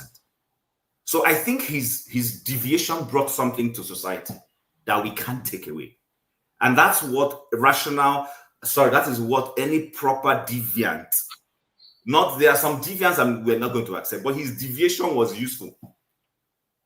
The way he fought government, the way he spoke about government. Is there anything Fela sang about that, if we are careful to look back, has not happened in Nigeria or even across the world? There's none. So to that degree, he's a good deviant. If you now throw in Charly Boy into the spark, that's another different conversation altogether. And I can go down the line and start measuring deviants and all that. They bring a spark. Where I have a problem is this. People tend to make it look like we need to just have deviants all over. No. If we have deviation all over the place, there's going to be chaos. So there is supposed to be an equilibrium, and that is where the conformist comes in. Is the healthy conformist that's your doctor. That's the guy you go for your surgery to. That's the person who teaches you in class. Some of our instructors were also deviants. They taught us some extreme things that were useful to us. So I think rather than look at it from the angle, I don't necessarily agree with the long lady. It's okay to go nude. I mean, I wish I had her courage. I would like to do that, but I don't have her courage. So permit me, I'm not going to go to any beach and go do that kind of thing. So there needs to be a balance in society. Sometimes we need to ask ourselves, to what end is this deviation? That's where I have a problem as a person. I have no problem with anybody. I have children who have told to pursue their dreams. I've been deviant in some things. My parents wanted me to read a particular study and I refused. I didn't necessarily refuse in front of them. All I simply did was, when I bought the JAM form, I was far away where I was going to boarding school. I filled the JAM form myself and I threw it in. You're not going to change it. My father wanted me to go to University of Ibadan. I said, no, that's not where I want to go to. So it all depends. I think society needs a healthy dose of deviation. It is the deviance that brought revolution. If everybody had conformed in France, we wouldn't have had the French Revolution. It is the deviance that that broke away from the monarchy in UK and came to the new world where you live today. Those are all deviant. Columbus was a deviant to an extent. It depends on how you look at it. But again, and I will end here, what kind of deviance do we want? And there needs to be a balance, because nobody's going to go to a deviant doctor for surgery. You will die. You want that man who is put together to look through your body and carry out that surgery. I'm not sure they were referring to generality of deviancy. I think they were referring to political deviancy. No, I'm stretching the conversation. It doesn't have to end with the political. Okay. We can stretch it as far as we want. Even in the military, when Nigeria and Africa started having military coups, those were deviants. The Nzobus and the Ifajunas, they were deviants. If they didn't have that tendency, they wouldn't have had the first coup. Now, nobody knows how Nigeria would have gone right or wrong. Even the president we have in Nigeria right now is a deviant. So we can stretch this conversation so as however we want to go. But like I said, there always need to be a healthy balance. Maybe I don't have the courage of Fela. Maybe my child will have his courage. The former what's her name? Prince Charles's wife was a deviant. She, to an extent, she became a deviant. That's why she needed to do things out of the way the royal family wanted to do it. So I think there's just a healthy balance. Every society needs that. Any society where we just have conformity, there's going to be a problem. And if you now have too many deviants, there'll also be a problem. You are expanding it too much. Then you have to start contextualizing every single thing. We are talking about political deviancy.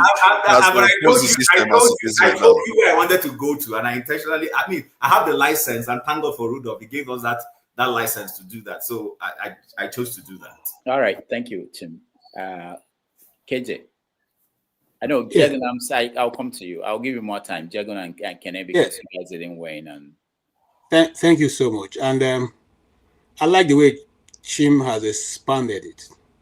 And it's so interesting because it totally has brought in a lot of stuff. And, I'll take it from his last comment, which is on Lady Diana. Now, also the danger of being a deviant is that you sometimes go to an extreme. And those extremes can be dangerous. So you need to also, in your trying to build another culture, be very aware of the ones you're trying to break. Whether you can actually break them and remain alive, or when you break them, you will have to read about it. And I remember the famous Igbo adage that says that the fool lives to point to the grave site of the brave.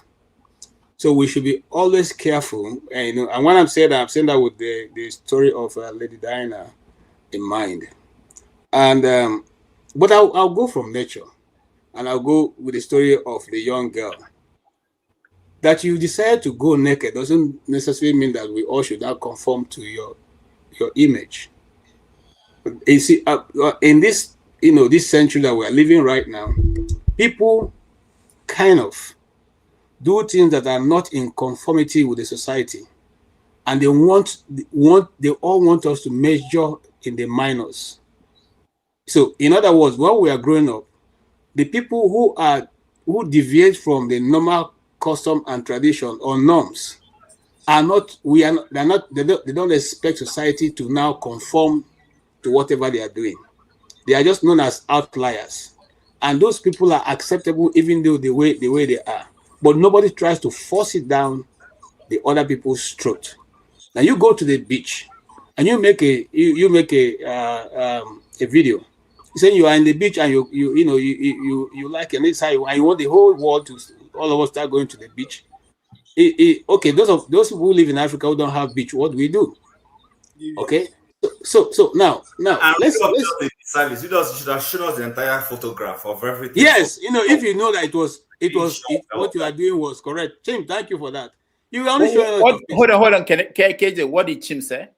Chim said if you know that what you're doing was right, you should have shown us the boss now. Show us so I will see it now. No, wait. Because yes, you talked about she didn't say that you should do what she's doing. Did she say that? What is the purpose of going to the social media to advertise it? Because let's go a little bit deeper. What is culture? So in other words, let's look at these things as a culture, a culture that some certain individuals are trying to pass. And culture comprises of the shared beliefs, values, behavior, and materials, objects, and the rest, which which identifies a particular people. And that's why I say I wanted to go to nature itself. Cows learn to be cows only by watching, the small calves watching their mother chew grass and the way they behave and the way they make sound. Okay, they are not going to. They all of them live in the wild, in the nature, in the forest, and some of them live in the forest. Lions are continuous to be lions. They behave like lions. They don't wake up and become tigers overnight. No. So, in other words, there is a transition. There's a laid down rules and regulation that the world itself are giving to every human being, everyone that God has created in a certain image. They behave. They have. Now I come back to where we are at with this argument. I am Igbo. The reason why I am called Igbo is because we have a culture, a tradition, a language that's different from the Yorubas. The Yorubas are called Yorubas because they speak the Yoruba language and they live in a particular set of place, and their character and disposition can be known by what they wear and how they behave. The Hausas the same thing. So when this social media now have given us a platform whereby we now want to transfer our own belief and tradition and say, you know what, I don't care, I should, no, I care. We have a tradition and a way that a black person who is an Igbo man like myself have been behaving. I didn't start it. If you count back, if you believe or don't believe God, if you count back to the 100th generation, somebody must have started it who's an Igbo man for you to get to this point. So even if you count back from me as a person now, my generation, you can count back to as far back, maybe 14 generation, 15 generation, 100. All of us are Igbos. So there's a custom, there's a laid down rule. We're not supposed to be going about with our bare chest, okay? We are particularly have to behave in a particular way. So I like it when people are, deviate from the norm. But I want us to go around with our bare chest. I don't know why. All right. Hold on, KJ. We have to KJ round up because we have to go. Yes, I'm round up. So I do not agree that choose what you want to do, but don't begin to put that belief on everybody that's how things should be. And I'm saying that with due respect. I have other people who don't conform. I'm a realist. I don't believe in people doing things just because they want to do it and they want to feel differently. I'll give you a final example. I'm true. When we were growing up in secondary school, one of our friends, he said because there are people are sewing fashion, so he went and told the tailor to sew his trouser upside backwards. In other words, the trouser instead of the inside, he sewed the inside to be outside and the outside to be inside. And he was going around the school and saying that he wants to set a new standard. My brother, till we left secondary school, he was the only one wearing that thing. Nobody ever followed him to set that standard. So people like it or not, people like that, they live everywhere. We can't follow them there. So that's what I want to say. Thank you. All right, thank you. Let me just push back a little bit because it's very important that we say that the lady didn't show her full picture because of the platform won't let her, not because she didn't want to, or because she thought it was wrong. So that's I was thinking you were the one that altered the video. I was like, why would you do that? The platform knows what is right. The platform knows what is right. KJ, if you want to see her, you can go to the beach. You see? No, I don't need to see her. What am I going to do with it? And the other thing I wanted to say is, where's the beach located, actually? Wait, hold on. The other thing I wanted to say is that you talk about tradition, KJ. If you go back traditionally, if you go back, let's say 20,000 years ago, you probably get to the point where we were not wearing anything.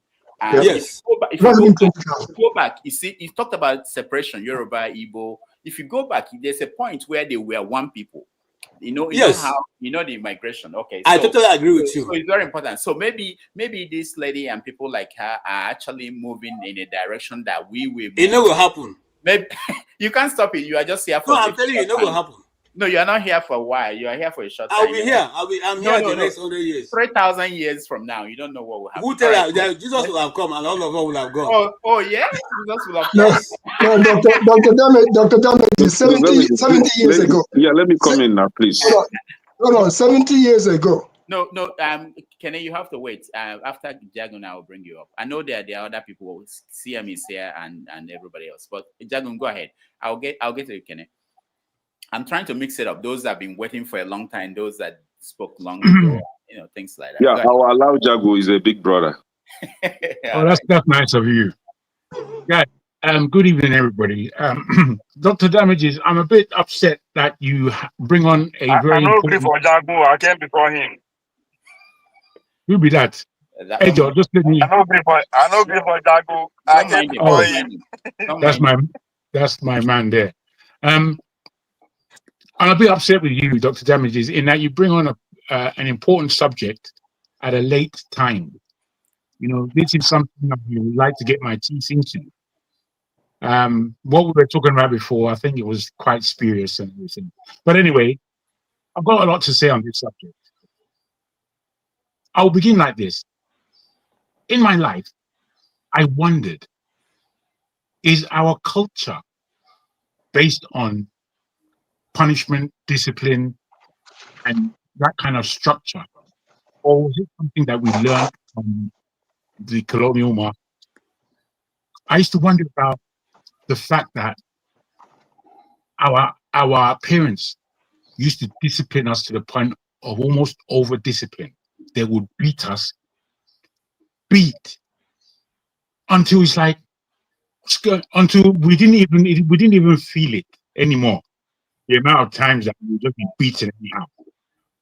And then in my beatings, in my own discipline from my parents, by the time I got to school, there was no boy of my age that could handle me, because I was being beaten by a man or an adult.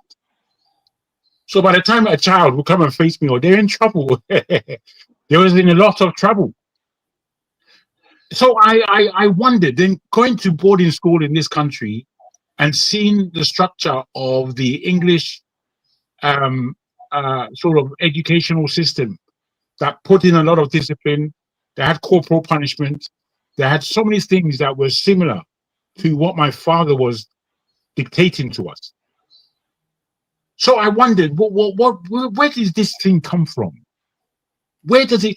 Because it hampered my life, but it only hampered my life because I was that very deviant, if you like, if you want to put it that way. I don't like that word deviant, but I spoke for myself, and I spoke up to anybody. I had a lot of respect for my parents, for my elders. I come from a large family. Many of my siblings are 70, 80 and above, that kind of age. I found it difficult being in England, growing up under this Nigerian authorities, as it were, because I knew my neighbors, friends, and other people weren't being brought up like me at all. Their upbringing was completely different, and they were normal people. There was a time that they used to keep me in the house, and I am a person who is unafraid. They used to abuse me. My grandmother said, you don't have fear, they used to say to me. And I used to think, why should I be afraid? Who should I be afraid of? These things used to bug the hell out of me growing up. It's really disturbed my life. Until I had to be speaking to my parents, so that all these things that you're doing, it's very unaffected. The only thing is, as you grow more, I found out that the beatings my parents gave me were necessary. in that, if they didn't do that, I would have been a complete madman. To be, just in terms of the energy that I had and the fact that I would do something about it. That was my attitude. But the fact that I have a voice, and I had a voice from a very young time, the respect about my own person was known in my locality. They knew who I was, which is to say that he's not going to back down. He won't back down. If you go and meet his trouble, you're going to find it. Now, I say all this to say that there are two of my siblings, all boys, that grew up in the UK. The rest of us grew up in Nigeria, who are older. So my elder brother, who's now deceased, passed, he was a fantastic sportsman. There wasn't a sport that he could not play, and played extremely well. They used to tell me, Soji, why aren't you like your brother? Is there any sport you are good at? And the sports that I was good at was with racket. I could play football and I could play these kind of things, but tennis, table tennis, golf, anything with something I would play. But football, I wasn't that good. I'll be second to last to be picked. You understand? So now my older brother was very dutiful. He wouldn't argue. He had an aggression, a big aggression, but he was an extremely dutiful person. Him not being in our lives today is a big gap because of the kind of person he was in the family and what he did for the family. Extremely dutiful. My younger brother, who I was very close to, I helped him grow up, as it were, protected him and all the rest of it, made sure he wasn't as bad as I was. He's a top lawyer in this country today. And my parents always thought that I would be the lawyer. And I think I could be a lawyer. But I used to defy them because sometimes just stubbornly, because I didn't want to do what they was telling me to do. I didn't want to be told to that level. You were going to say something, sir? Yeah, I wanted to say, do you regret that? What it is, it's not that I regret it, but I see the wisdom of my parents. I see the wisdom. I don't regret it because I like myself. I like my nature. I like the fact that I'm the person I am. And that for me is freedom. Why would I be somebody else? I kept telling my parents, my name is Soji. I'm not my older brother. I'm not my younger brother. They will say to me, aren't all of you from the same mommy and daddy? Why are you so different? I say, I'm different because I'm Soji. You name me differently. Why didn't you just name me Shola? And then we could have all been the same. This Nigerianness that we have of oppression, I used to think, is it us that is oppressing ourselves, or is it a culture from outside that is helping us to oppress ourselves and keep everybody in conformity? The problem of Nigeria is conformity.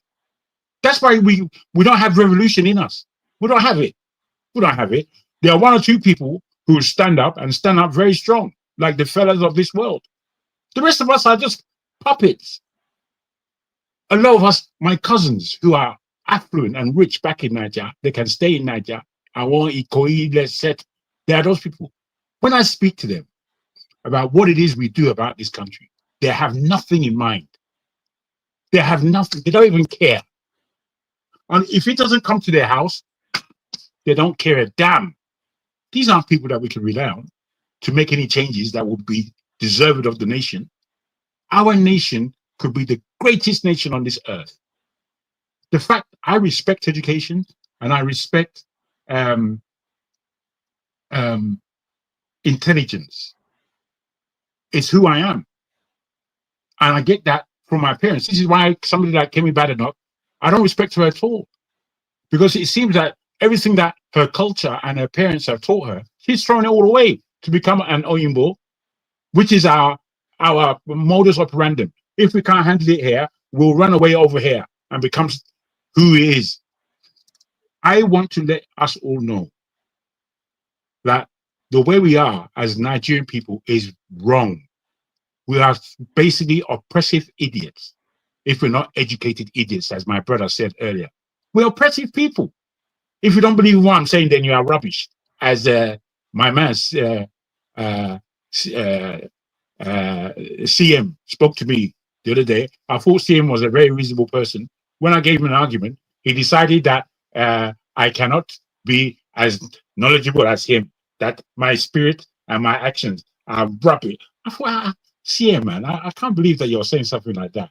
I can't believe it. But he said it. And he said it because he grows up in an oppressive arena. That's how we are.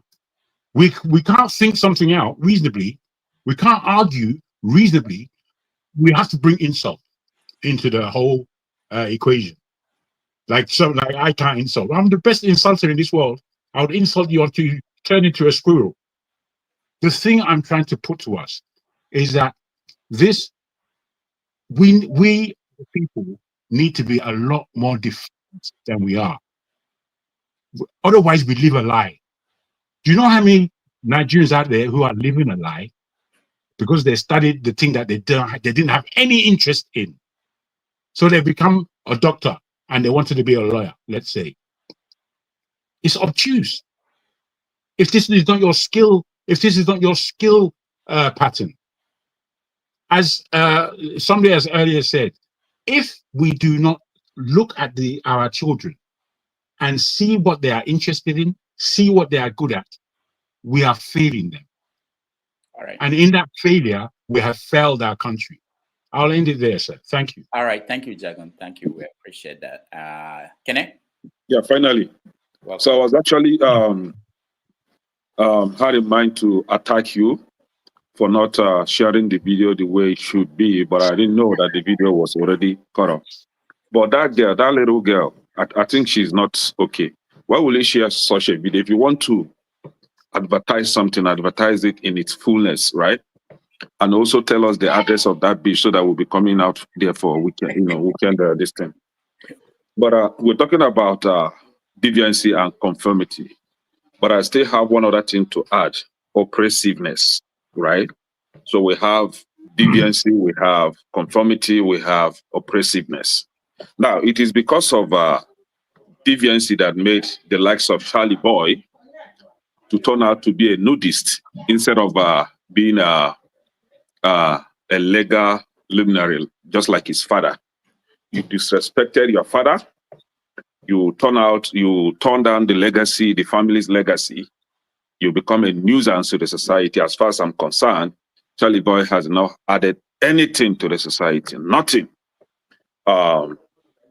Likewise, Olamide, the Olamide that was renamed, they are all on the same WhatsApp group. As far as I'm concerned, they have not added anything to the society. Charly Boy will not tell me today that he's not regretting not adhering to his father's advice. We have some, because of conformity, we have the likes of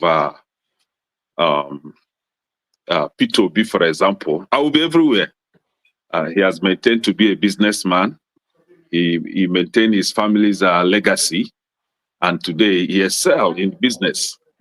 On the other hand, we have somebody instead of being a oil bunker, he had decided to be a podcaster. He ran away from oil region to UK and become a podcaster. We have somebody was actually telling me that he was on his parents were trying to redirect him to becoming an engineer or what they call it, science engineer, right? Computer engineer, and then he become a podcaster. Who is that person? No, I'm not calling anybody's name. It's because of so can I you the fear? I don't know say you the fear. This is a man who slapped the police, but he's afraid. It's because of deviancy that we have somebody. No, I think deviancy that we have somebody that studied theater art, studied law, studied business, and then today he's a journalist. A journalist that you cannot question. How dare you question Dr. Abati Ruben? How dare you? He challenged everybody because he got a certificate for journalism instead of going to the theater and become a movie star. Right? Yeah. No, I think that one is Confucianist. I think it will be under Confucianist. And then we have oppressiveness. It is because of oppressiveness that makes the likes of the likes of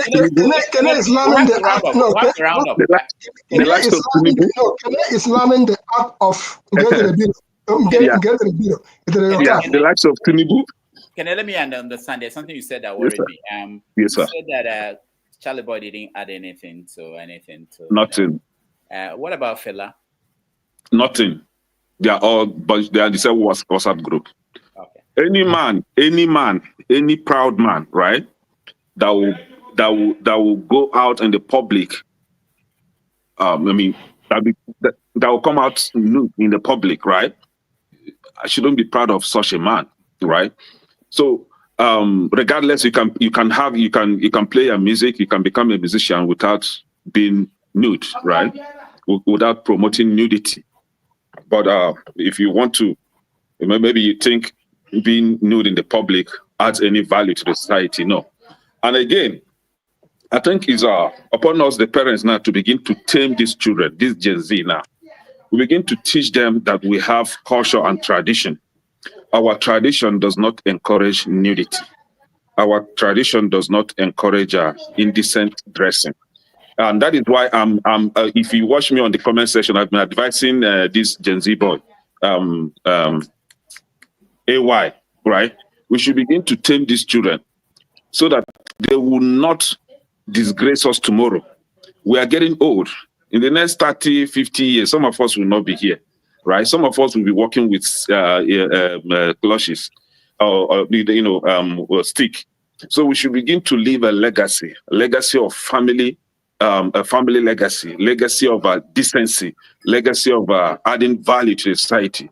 So if you are asking me if Fela has added anything to Nigeria as a society, I would say no, he has not, according to my own standard. Okay. Charly Boy hasn't. But what of the gospel of Fela's music? The philosophy behind what Fela says. Hold on. What has it changed? It has changed nothing. You can propagate the gospel without being indecent. Sorry, go ahead. Do you know who they call Mozart? Mozart? Mozart. Mozart, is he a Nigerian? Okay. All right. So I just wanted to say that 200 years is he a Nigerian? You've asked me this question before. There are people that I don't care to know. Okay. Do you understand? These people I don't care to know them. I know the likes of Fela by accident. Okay. Do you understand? I don't care to know this type of people. I'm just thinking of a musician who lived. I'm thinking of someone who lived 200 years ago that we still listen to their work. And I'm okay. I don't know. Someone that you may know, that just to point out that 200 years from now, Abio, nobody will remember Abio anywhere. Nobody, even the people who will live in the place called Nigeria, they won't remember Abio. But they will remember Fela. They will still remember Charly Boy. So I'm just trying to point out that if let's say in 200 years now, I want to remember Fela or Charly Boy, what will I remember these people for? For the music, where Fela is concerned, as was being said, no, I'm going to give you an answer to your strange question. I don't love their music. Wait, let me just put this to you, Kenny, my brother. You may dislike somebody's personality, the next person, but the talent, and the what they put out into the world, you're being asked, can this be respected? Fela's words, for me, up to today, it's very difficult to challenge them. Very difficult, especially being a Nigerian. He's experienced everything that we've experienced, and he comes from a legacy of Fela's children are dining with the useless politicians that their father fought against. They are dining with them today, and that is why I say one legacy they leave behind. Well, when you leave a legacy, it's not just for your children. Against these politicians, but their children are dining with these politicians today. That's not how you can judge. You can't judge whatever you want to be, but if you don't leave a lasting legacy, it's useless to me. Jagon, 1 second. Did Bob Marley add anything to society? Bob Marley, you just touched somebody that I love so much. Yeah, he added a lot. Okay. Yeah. All right, Kenneth, thank you so much. Let's go, because we have to go. Let's go to other people. I think Igbo basics. Let me bring you to round up. Yeah, I think it's I won't use the word "it's my turn" because that's thank you so very much, Dr. Damages, for every conversation we've had today. I just wanted to point out a couple of things. I talked about the character. Each and every one of us have our own characters. And if you leave your lane, go another man's lane. Whatever you see, you go take. Charly Boy was here today. He's still here somewhere around. And he made his presentations. I wanted to come at my conclusion from the perspective of Charly Boy had everything that you could think about that a lot of us did not have. The privilege of being from a wealthy family, okay? the privilege of being from a well-to-taught legal luminary. The same thing with people like Odumegwu Ojukwu, Ikemba Nnewi. Some of these people, they had whatever it takes. They could have jolly well crossed their legs, go to the beach, have fun, they didn't need anything else to come and do for you or for us. But it turned out to be their calling. Just like Kene may have his own calling, he hasn't found it yet.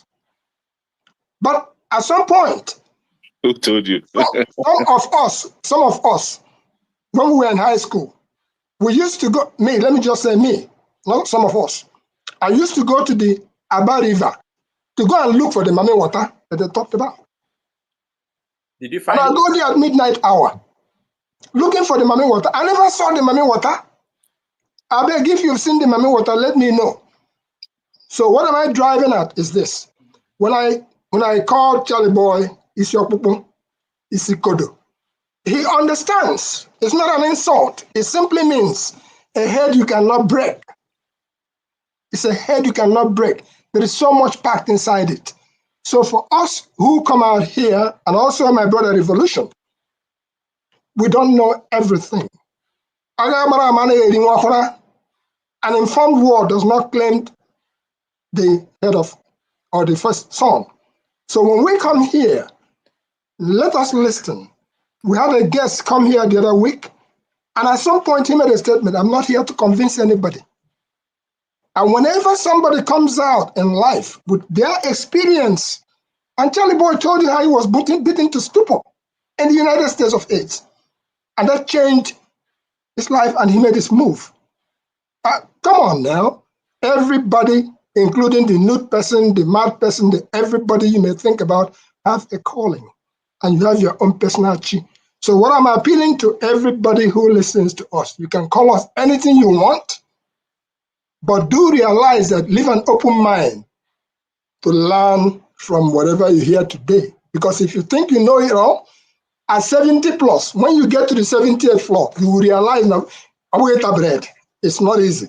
I come here to preach the gospel of Chief Zebedee Okodigwe Nwobe, alias 430. The man who is 75, and he was honored by the Abia state government at the governor's mansion the previous week at 75. And we are still going to bring out the. I'm glad that Charly Boy spoke today, and I learned something from him, nothing new under the sun. Some of the things that we have on the table that we are going to unveil to present to you folks, to all of us, Chief Zebedee, sooner than later, are some of the things that Charly Boy touched upon. Because Zebedee went to the government house, he says, enough is enough. Clarus was there. Clarus was almost blind, and you saw him, he came there. And the rest of the people were there. So to those of us who grew up from the past, I still say to you, if you were in 70 years ago, we had no clothes. When we went to school, we had no clothes. We went to school naked. When we go to stream, we are naked. You don't even see these things you are talking about, bra, buba, and all that. You don't see nothing, but they are there in your face. That's not your mindset. We went to school in the bush. Each and every day we come from school, we're going back to the bush, we're going back to the stream. And the things we learn from those places, please, I plead with you all, learn from some of us if you can. Otherwise, go and learn it yourself in your backyard of your own bush, in your own village. And if you refuse to learn, well, we're not coming back. Be my guest. All we come here to do is not to convince you, but to tell you that this is what we went through. And if you want to go through your own path and try this, fire go burn you. If you see this, fire go burn you. If you know no say fire, put your hand for fire and tell me about it. Not be that man where go stand for tarmac. At some point, he had to bend down to duck for his head because he knew better than that. And regardless of who he is. Sorry, Rudolph. We have like 200 persons online. Can you guys just like this thing for us? I will have only about 9 likes. Please, can everybody go like it so that you can make other people come to the channel? Blessed, please go and like this. Not only calling my hand dirty, go and like it so that we all can get more audience. Those who like my comments. All right. God bless no, you. My brother Ekene learned the art of Ngedrebiro, and somewhere he's still learning it, and he will continue to learn it. Not be everything where you see where you could talk. All right, thank you, Igbo Basics. Chim, you are next. After Chim, I'll bring in our kids. Oh, Dr. Damages, sorry, I failed to mention that we still have the Foundation Democracy Initiative.com out there, established during the last struggle for the same Nigeria we are trying for, and it will continue to be there. Foundation Democracy Initiative.com. It was go there and learn whatever our effort jointly, and you will see where we're coming from. All right, thank you. Sorry, I was going to ask the bucket who showed up now to speak, but he has vanished. Anyway, for me, my final thoughts simple. Like I said, starting from where we started with Charly Boy.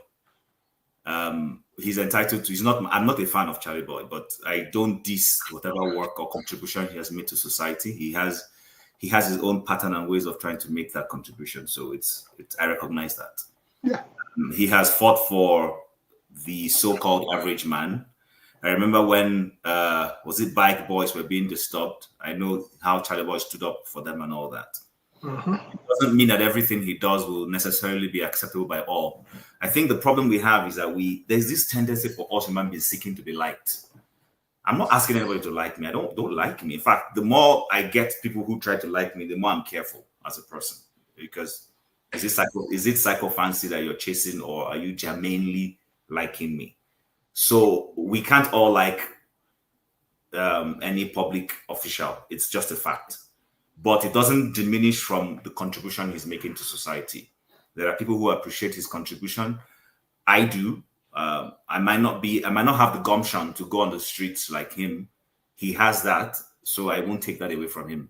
Now, coming to the final topic which you introduced, which is about, people having this tendency to either be conformist or deviant. I still stand on my ground that every aspect is needed in society.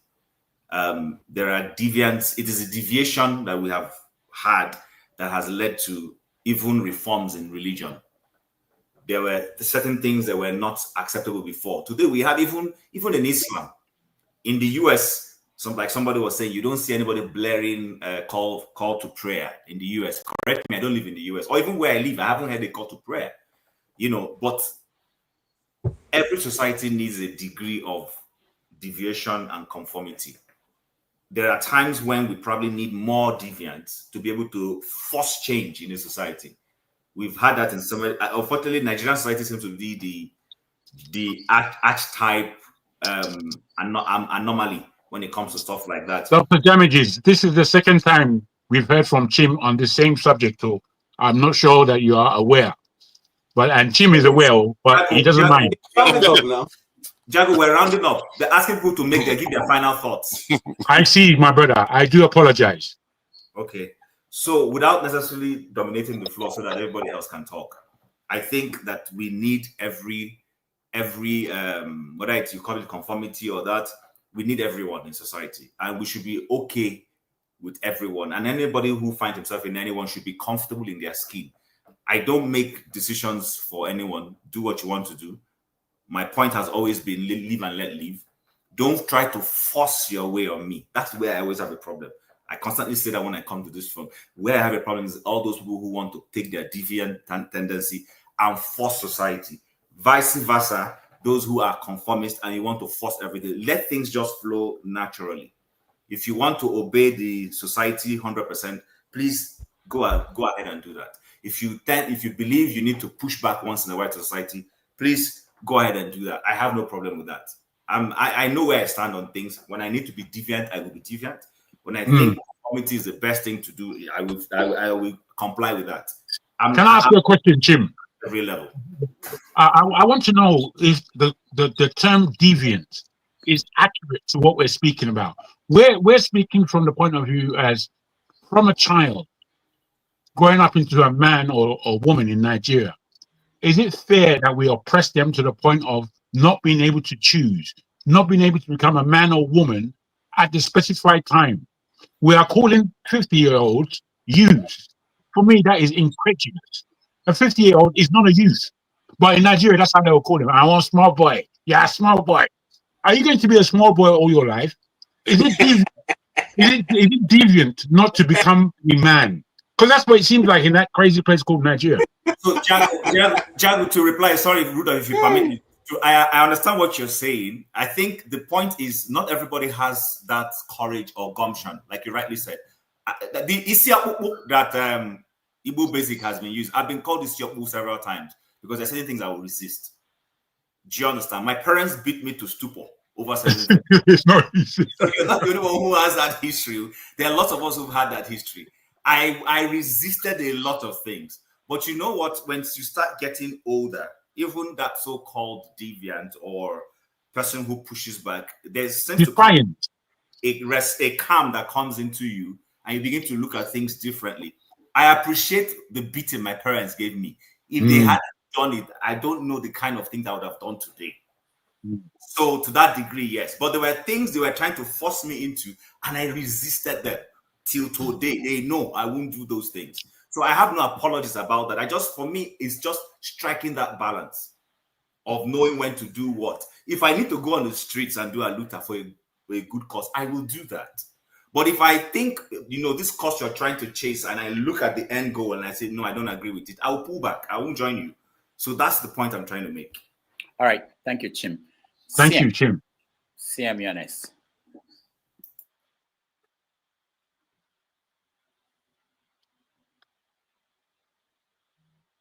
Where is CM?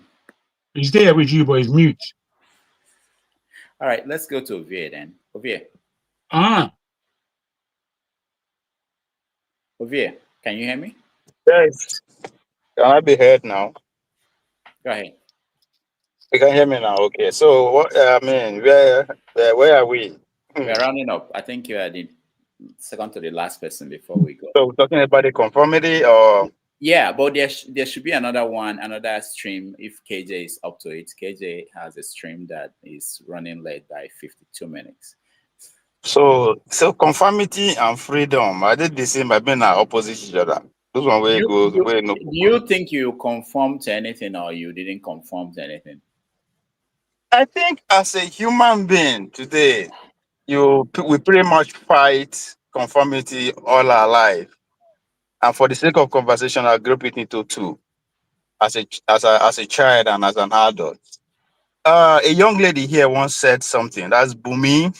Shout out to Bumi. Once said that it is hard for a man to grow outside of his or environment, or reason outside of his environment. In other words, you can't live outside your understanding of the world. That's what directs you. How you see the world, how you understand, and pretty much that's how you live. And another man, Frederick Douglass, once said that employment is the last stage of slavery.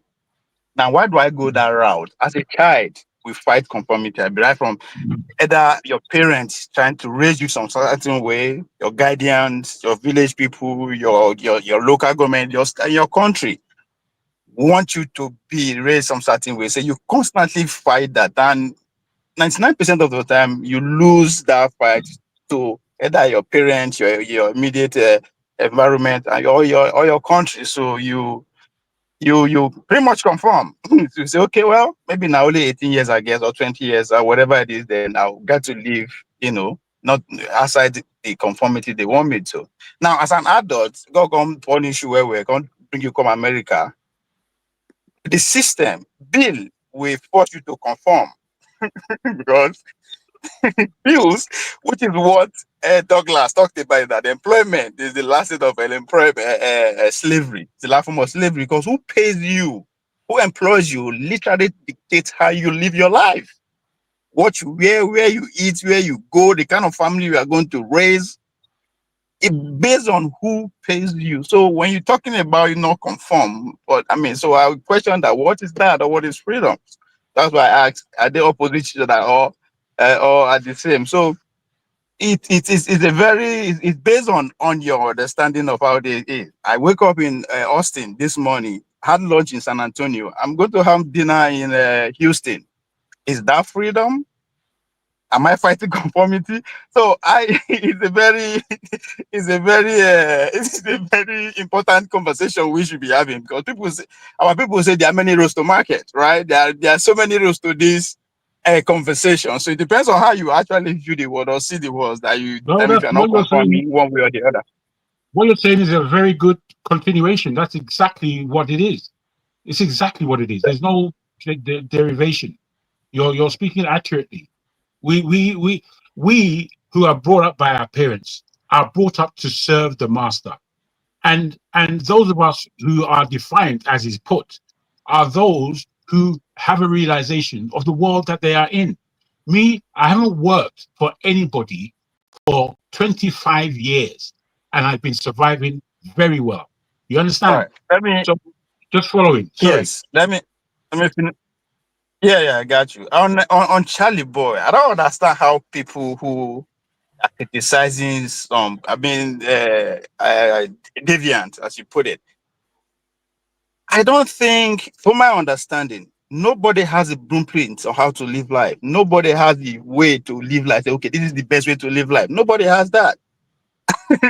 We all are trying to figure it out. So because your life is going the way you want it, good for you. But that doesn't mean it's applicable to the next person. So the idea that just because you cannot relate or you don't understand what this person is doing, then it's out of point, which is what the conformity is all about, right?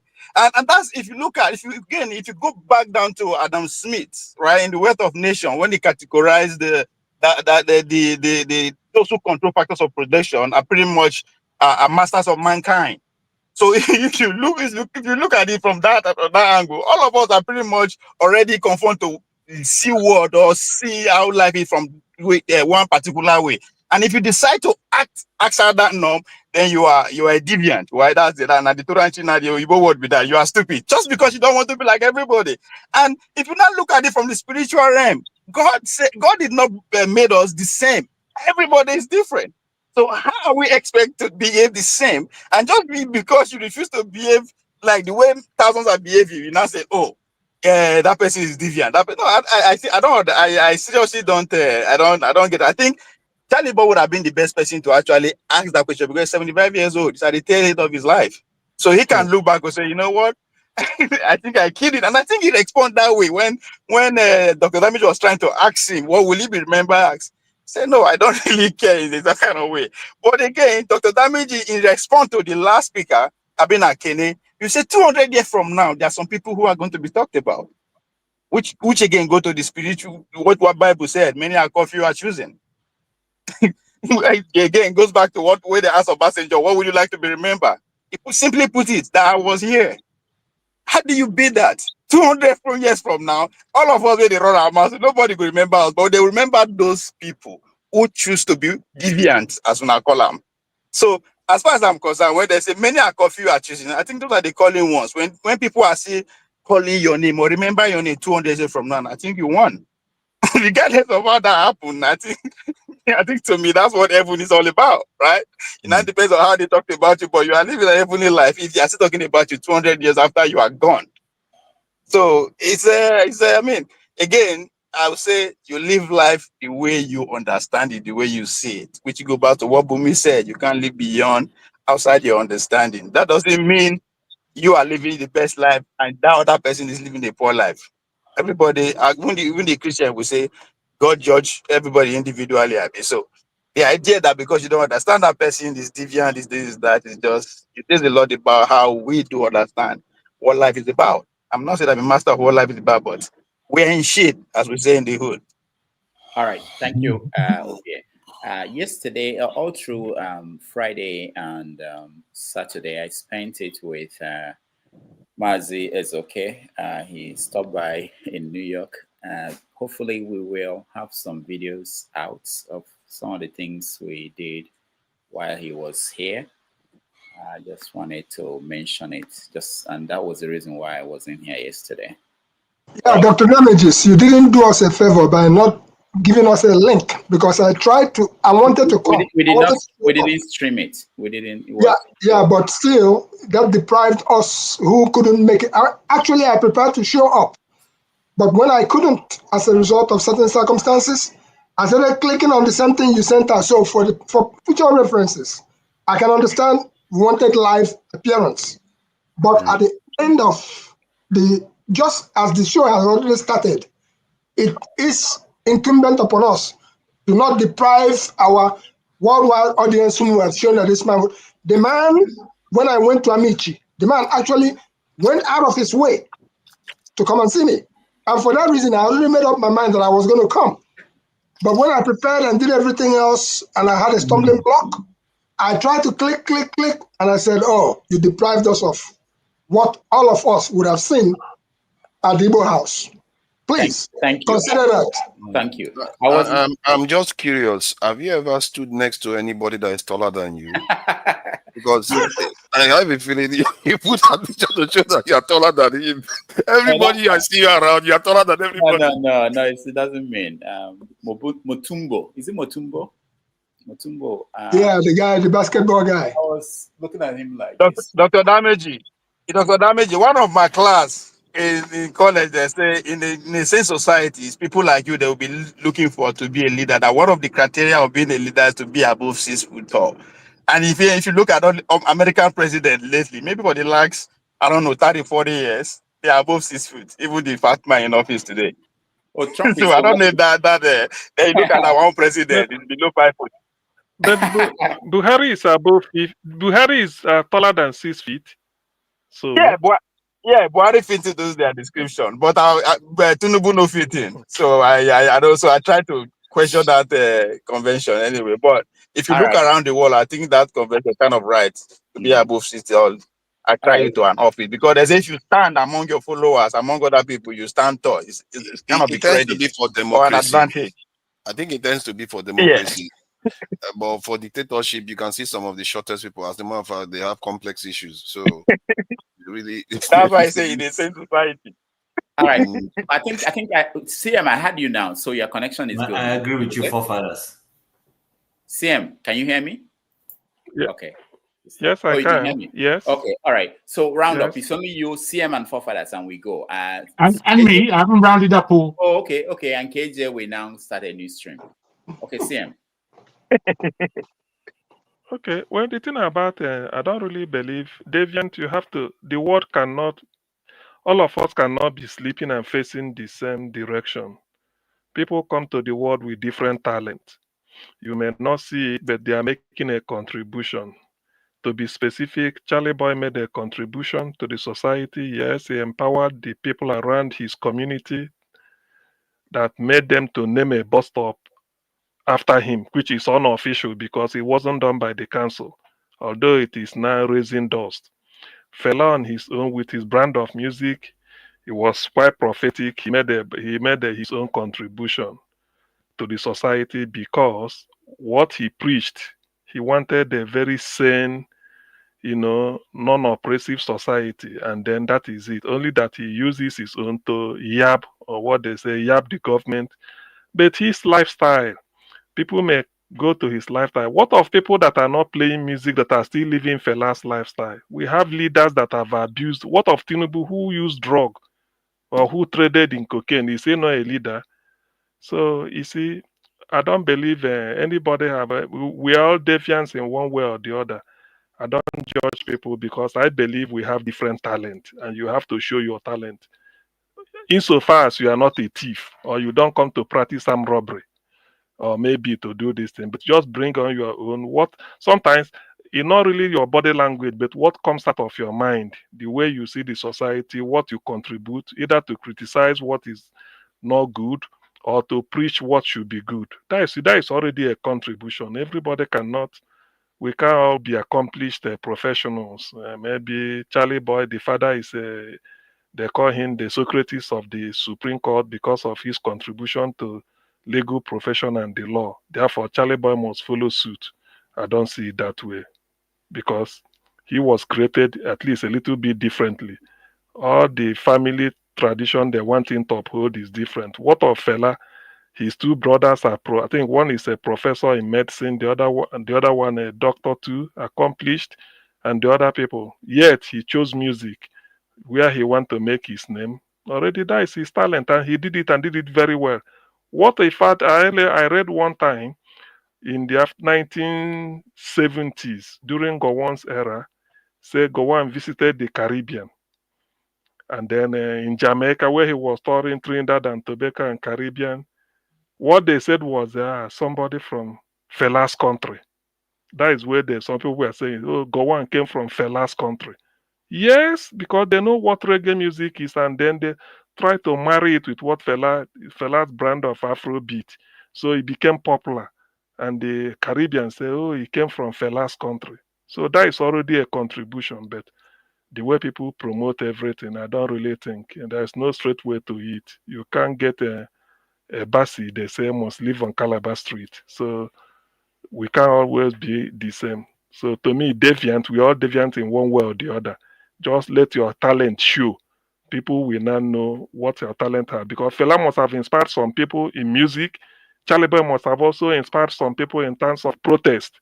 So these are all contributions. It must not just be reading the law or practicing medicine that you contribute. Thank you. All right. Thank you, CM. For fathers. Thank you for that. I think this topic of deviancy, I didn't think it was going to take a more philosophical turn. But that is fine because we're focusing on the political kind of deviancy. I think society, almost everyone practices a form of deviancy. You can see a church lady that is all buttoned up in public, but when you enter the bedroom, it's something else. Or you find somebody that seems like they are, conforming to type, but they end up in certain other situations. You see that they are very different. This is why the idea of deviancy, what CM said, is quite agreeable to that. People practice it to an extent. You have different forms of deviancy. I think there was a guest here a few months ago that said something about bohemian lifestyle. So maybe that is a more appropriate term to describe what Charly Boy is doing. And also there is also the element of the environment that you are in feeding through your deviancy. And if the environment is not suitable, your deviancy is not going to lead to any positive outcome. In the case of Fela, of course, his deviancy had a positive impact because at least he conscientized people. He gave people a level of awareness, and he also brought music. He defied various conventions, and he prospered, and his ideology is still out there. One cannot say just because he had his failings, that is what he's remembered for. We all have our failings, I can assure you. And if you say you are not the one, you probably have more than you like to admit. So the environment fits into it. And for me, the positive is all about the greater good. If your deviancy leads to the greater good of a society, in terms of the ability of the society to survive, people to live a prosperous life, yes, it should be welcome, no matter when and where. Everything has to have a purpose. If it is for negative outcomes, then you have to frown at it. No matter how appetizing, no matter how nice it might look, you can't welcome it. Some of this hip-hop rap that people do, and they keep, calling women all kinds of names and having all this negative. And even if they like to say that, oh, we are talking about what's happening on the street, what outcome are you getting from it? All you get is people, young boys, pulling their trousers to their waist, shooting each other, and carrying a very, very decadent lifestyle that doesn't lead us anywhere. So that kind of stuff is an example of negative deviancy. So it's always about what is best for the greater good. That is what I call positive deviancy. All right, thank you. Positive and negative. All right, Jagun, then I will welcome a special guest. Thank you all. Yeah. Thank you. Deviancy is the wrong word. And I think we should not use wrong words when we are heading into what is a philosophical discussion.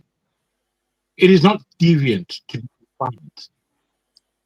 It is not deviant to have a respect for mankind and the rights of an individual. It is not deviant to look at your society and know that it is wrong and try to set it straight. It may be called controversial. It may be defiant. It may be something of strength, really, more than being deviant. That's the wrong word. And we Nigerians have a knack to choosing the wrong narratives and the wrong word to describe salient propositions. And I find it obtuse, really, the way we use our English. And it's as if sometimes the way some Nigerians speak English, it's as if the language hasn't been with us for over 100 years. Societies that were colonized by the British, when you listen to them speak in English, they seem to have a different grasp than we do, even though we Nigerians are experts at English. I know our parents, the majority of our parents, spoke English far better than we do, had a better grasp of English more than we do. When I look at the next generation and I read their English, it's extremely poor compared to when I read my dad's letters and my dad's manuscript. The English, sometimes I have to go to the dictionary to look for what this word means. We have to use this language that we spout so confidently. We have to use it with a greater accuracy. What we are talking about is philosophical, my dear forefather. It is a philosophical discussion and a very important one. We are speaking about our society and why it lumbers in the way it does when we have fast-minded people. Our people's minds are sharp, but we lumber in languishment. We lumber so much that the highest our GDP has reached, just to say that it affects everything in our society, is only 500 billion. Nigeria should at least be on 5 trillion, at least by now. And that missing of that kind of a target is due to the way we bring our children up in the last couple of generations. We bring them up without sovereignty. We bring them up without respect of themselves, whereby the respect needs to be shown to the generation and the generation coming up. Right. I mean, I know you want to get to round up. Yeah, it's okay. I'm sure we may carry on with KJ. I hope. Yeah, we'll carry on with KJ. Yeah, exactly. That's what I wanted to say. That because can I just 1 minute before I say hello? Yes. Go ahead. Let me correct something because I think a lot of us are misunderstood what I put out there. Right. We decided that you are being ignorant. No, I mean, everybody with his level of understanding. It is not my fault that some people have slow sense of understanding. See, the thing is, my point was centered towards lifestyle and music. So when I say that Charly Boy had added nothing to the society, what I meant was his style of music and the kind of lifestyle he portrayed to the society. Being nude as old as 60 years then, this guy was coming out nude on public. This is not the lifestyle that he always had pata everywhere. Yeah, but that is nudity now. This is the kind of lifestyle that I would never associate with. That is why I said I added nothing to society. Again, his music, I don't even understand what he sings.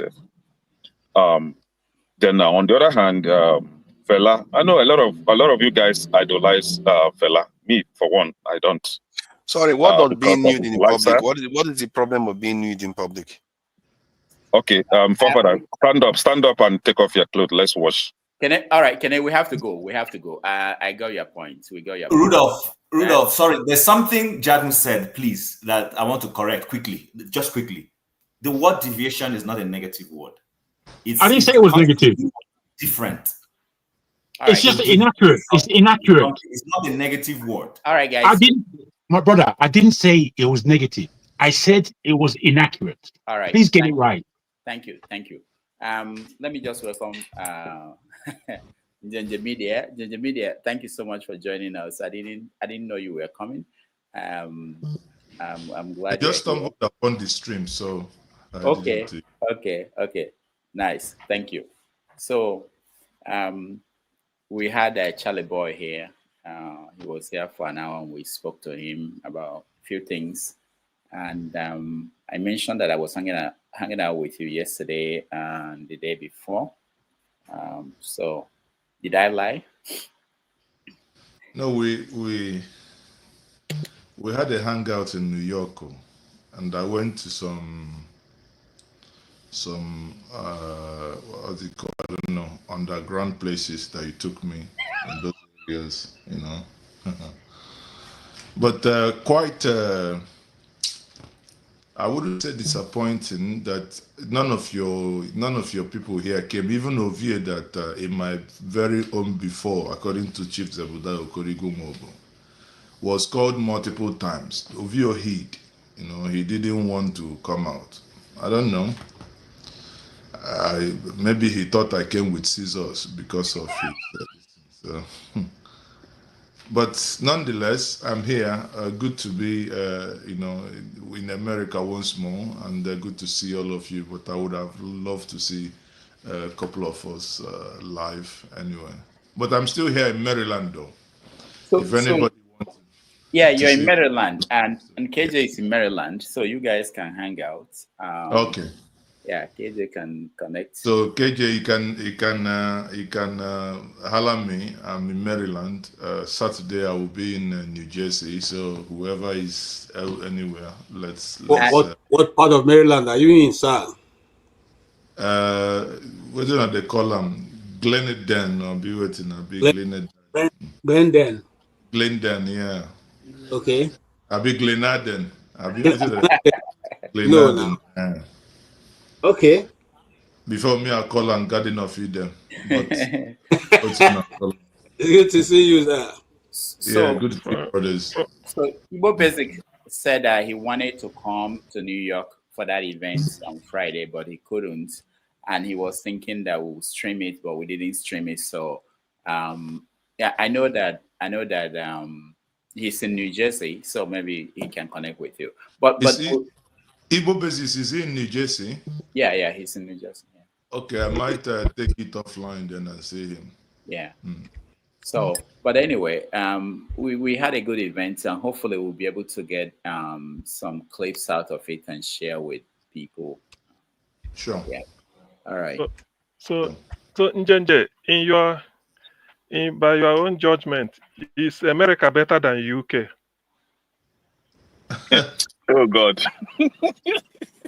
I'm not going to, I don't know which one is better, but one thing I think I told Rudolph is that Europeans and Americans think that they have arrived. But actually, the more you travel around Europe and America, I found out that Asians are leaving them behind. And in all those, the positions that both of them are leaving vacuum is where even Africa is unable to occupy.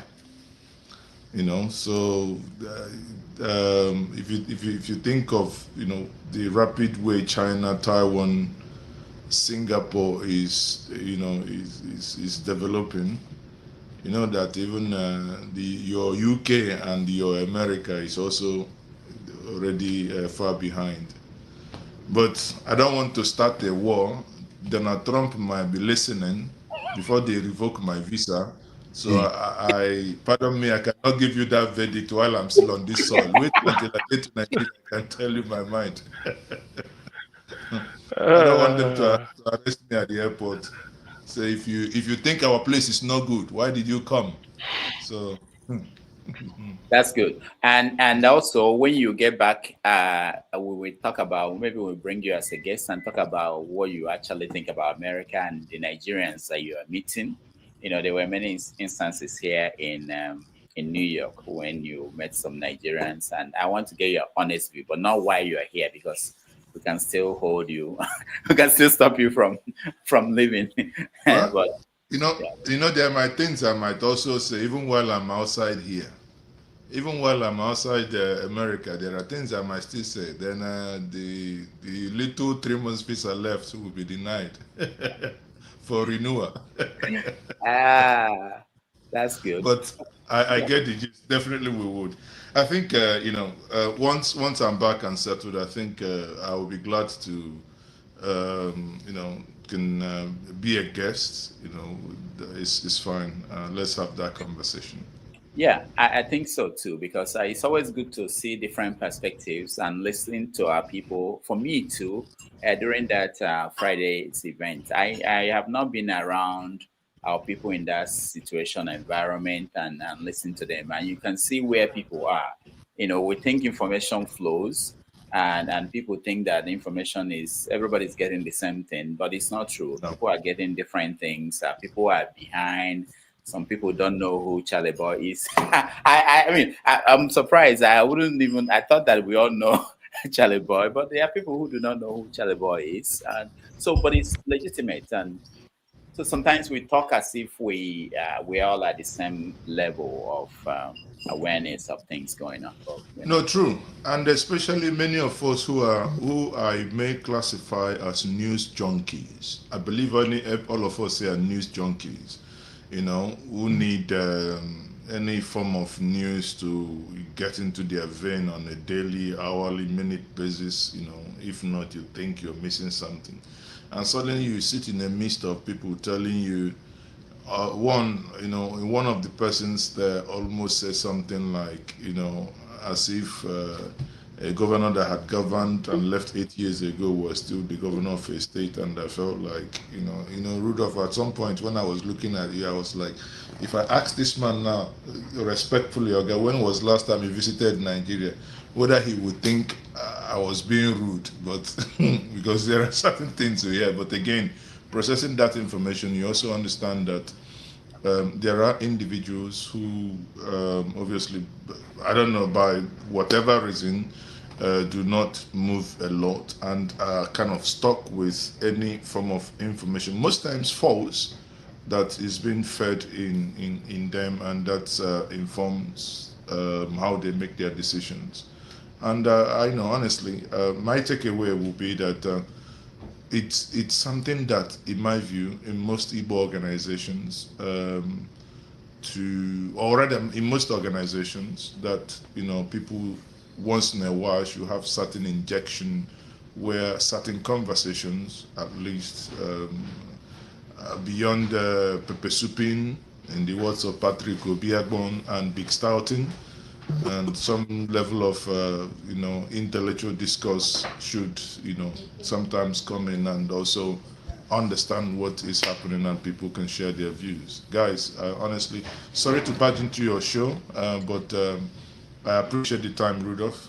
No, thank you. Thank you so much for stepping in, coming in here. We really appreciate that. And like I said, next week we have this lawmaker from the city council in Texas, a Nigerian child born who grew up in America. He's going to join us. We need to be talking to the next generation. Yes, it's very important. And then 2 weeks from now, we have the World Igbo Congress. Their chairman is joining us to talk about the new ideas they have that they are going to launch at the end of this month when they have their convention in Boston. They are about to start a credit union for Nigerians or for Africans in America. So he's going he's going to join us here 2 weeks from now. All right. And I'm going to be leaving out with this. By next week, hopefully, we'll be publishing the Igbo landing. I was in the documentary. Talk about that. That I talked about. You know, it's just a small short this thing that was, you know, from my own perspective, those that you know, our ancestors who decided to choose to end the way they did are down to be allowed to allow themselves into slavery. I mean, it's for me, breathtaking story. You know, it's a good storyline. We'll see. So All right. if you have Yeah, subscribed to the media, please do. And many good. of you viewers, those watching us, subscribe to Dr. Damages. I was telling Dr. Damages that his viewership has been on menopause on 80-something for how many years? Please help him drive the numbers. Thank drive you. the numbers, please. Thank you so much. Thank you very much. All right. Yeah, please. I'm not good at doing that, but I've been told that I need to learn to always tell people to subscribe and like so that other people will see what we're doing. On behalf of everybody here, thank you. And sorry, Dr. Damages, before you leave, I'm begging your viewers. I want them to replace that photo in your background with a plaque before December. The YouTube plaque, 100,000 subscribers by December. We can do it, guys. Let's support Dr. Damages. Thank you. Thank you so much. Yes, sir. Thank you, Mazes. Okay, thank you, CM. I would have asked Mazes okay one question, but no, he will come back. He will come back. He will come back when he's ready. Okay, again, I want to also say this. We have already used up all my time now, so maybe we just say goodbye for this week. Well, if you don't have if you don't have, I think your time is always there if you need it. If you don't want to, that's okay. Yeah, if anybody wants to, maybe forefathers. If you guys want to continue the conversation, where is forefather now? Make it a do. If you guys want to continue the conversation, you can. All right. I have tried. Thank you very much, CM. Yeah, very well. Thank you, KJ. Thank you, Chim. Thank you, Jagun. Thank you, all the people behind the scene, because there are people behind the scene who are helping out when things are bad. Sometimes you may not know it. Thank you, Alexander Gomez, Doc, for your support. Oriako Tope, thank you so much for your support. Real K, thank you so much. Joseph Oji, I don't know if we show this, but thank you so much for your support. And Oscar Blackbone, thank you so much for your support. On behalf of everybody here, Kulata, thank you. Oscar Blackbone, thank you. We see you guys next Saturday, and then of course next Sunday for another episode of 90 Minutes Africa. Take care, everybody, and stay safe. All right.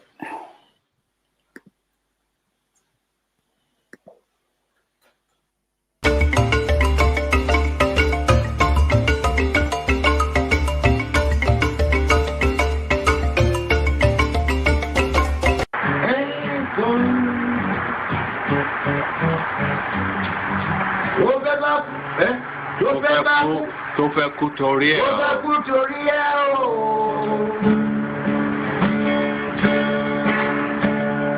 Ọwọ́ ẹni ló ti ṣàánú kọ́. Ayé la bá, ayé la fi sílẹ̀ sí. Lọ́nà èèyàn.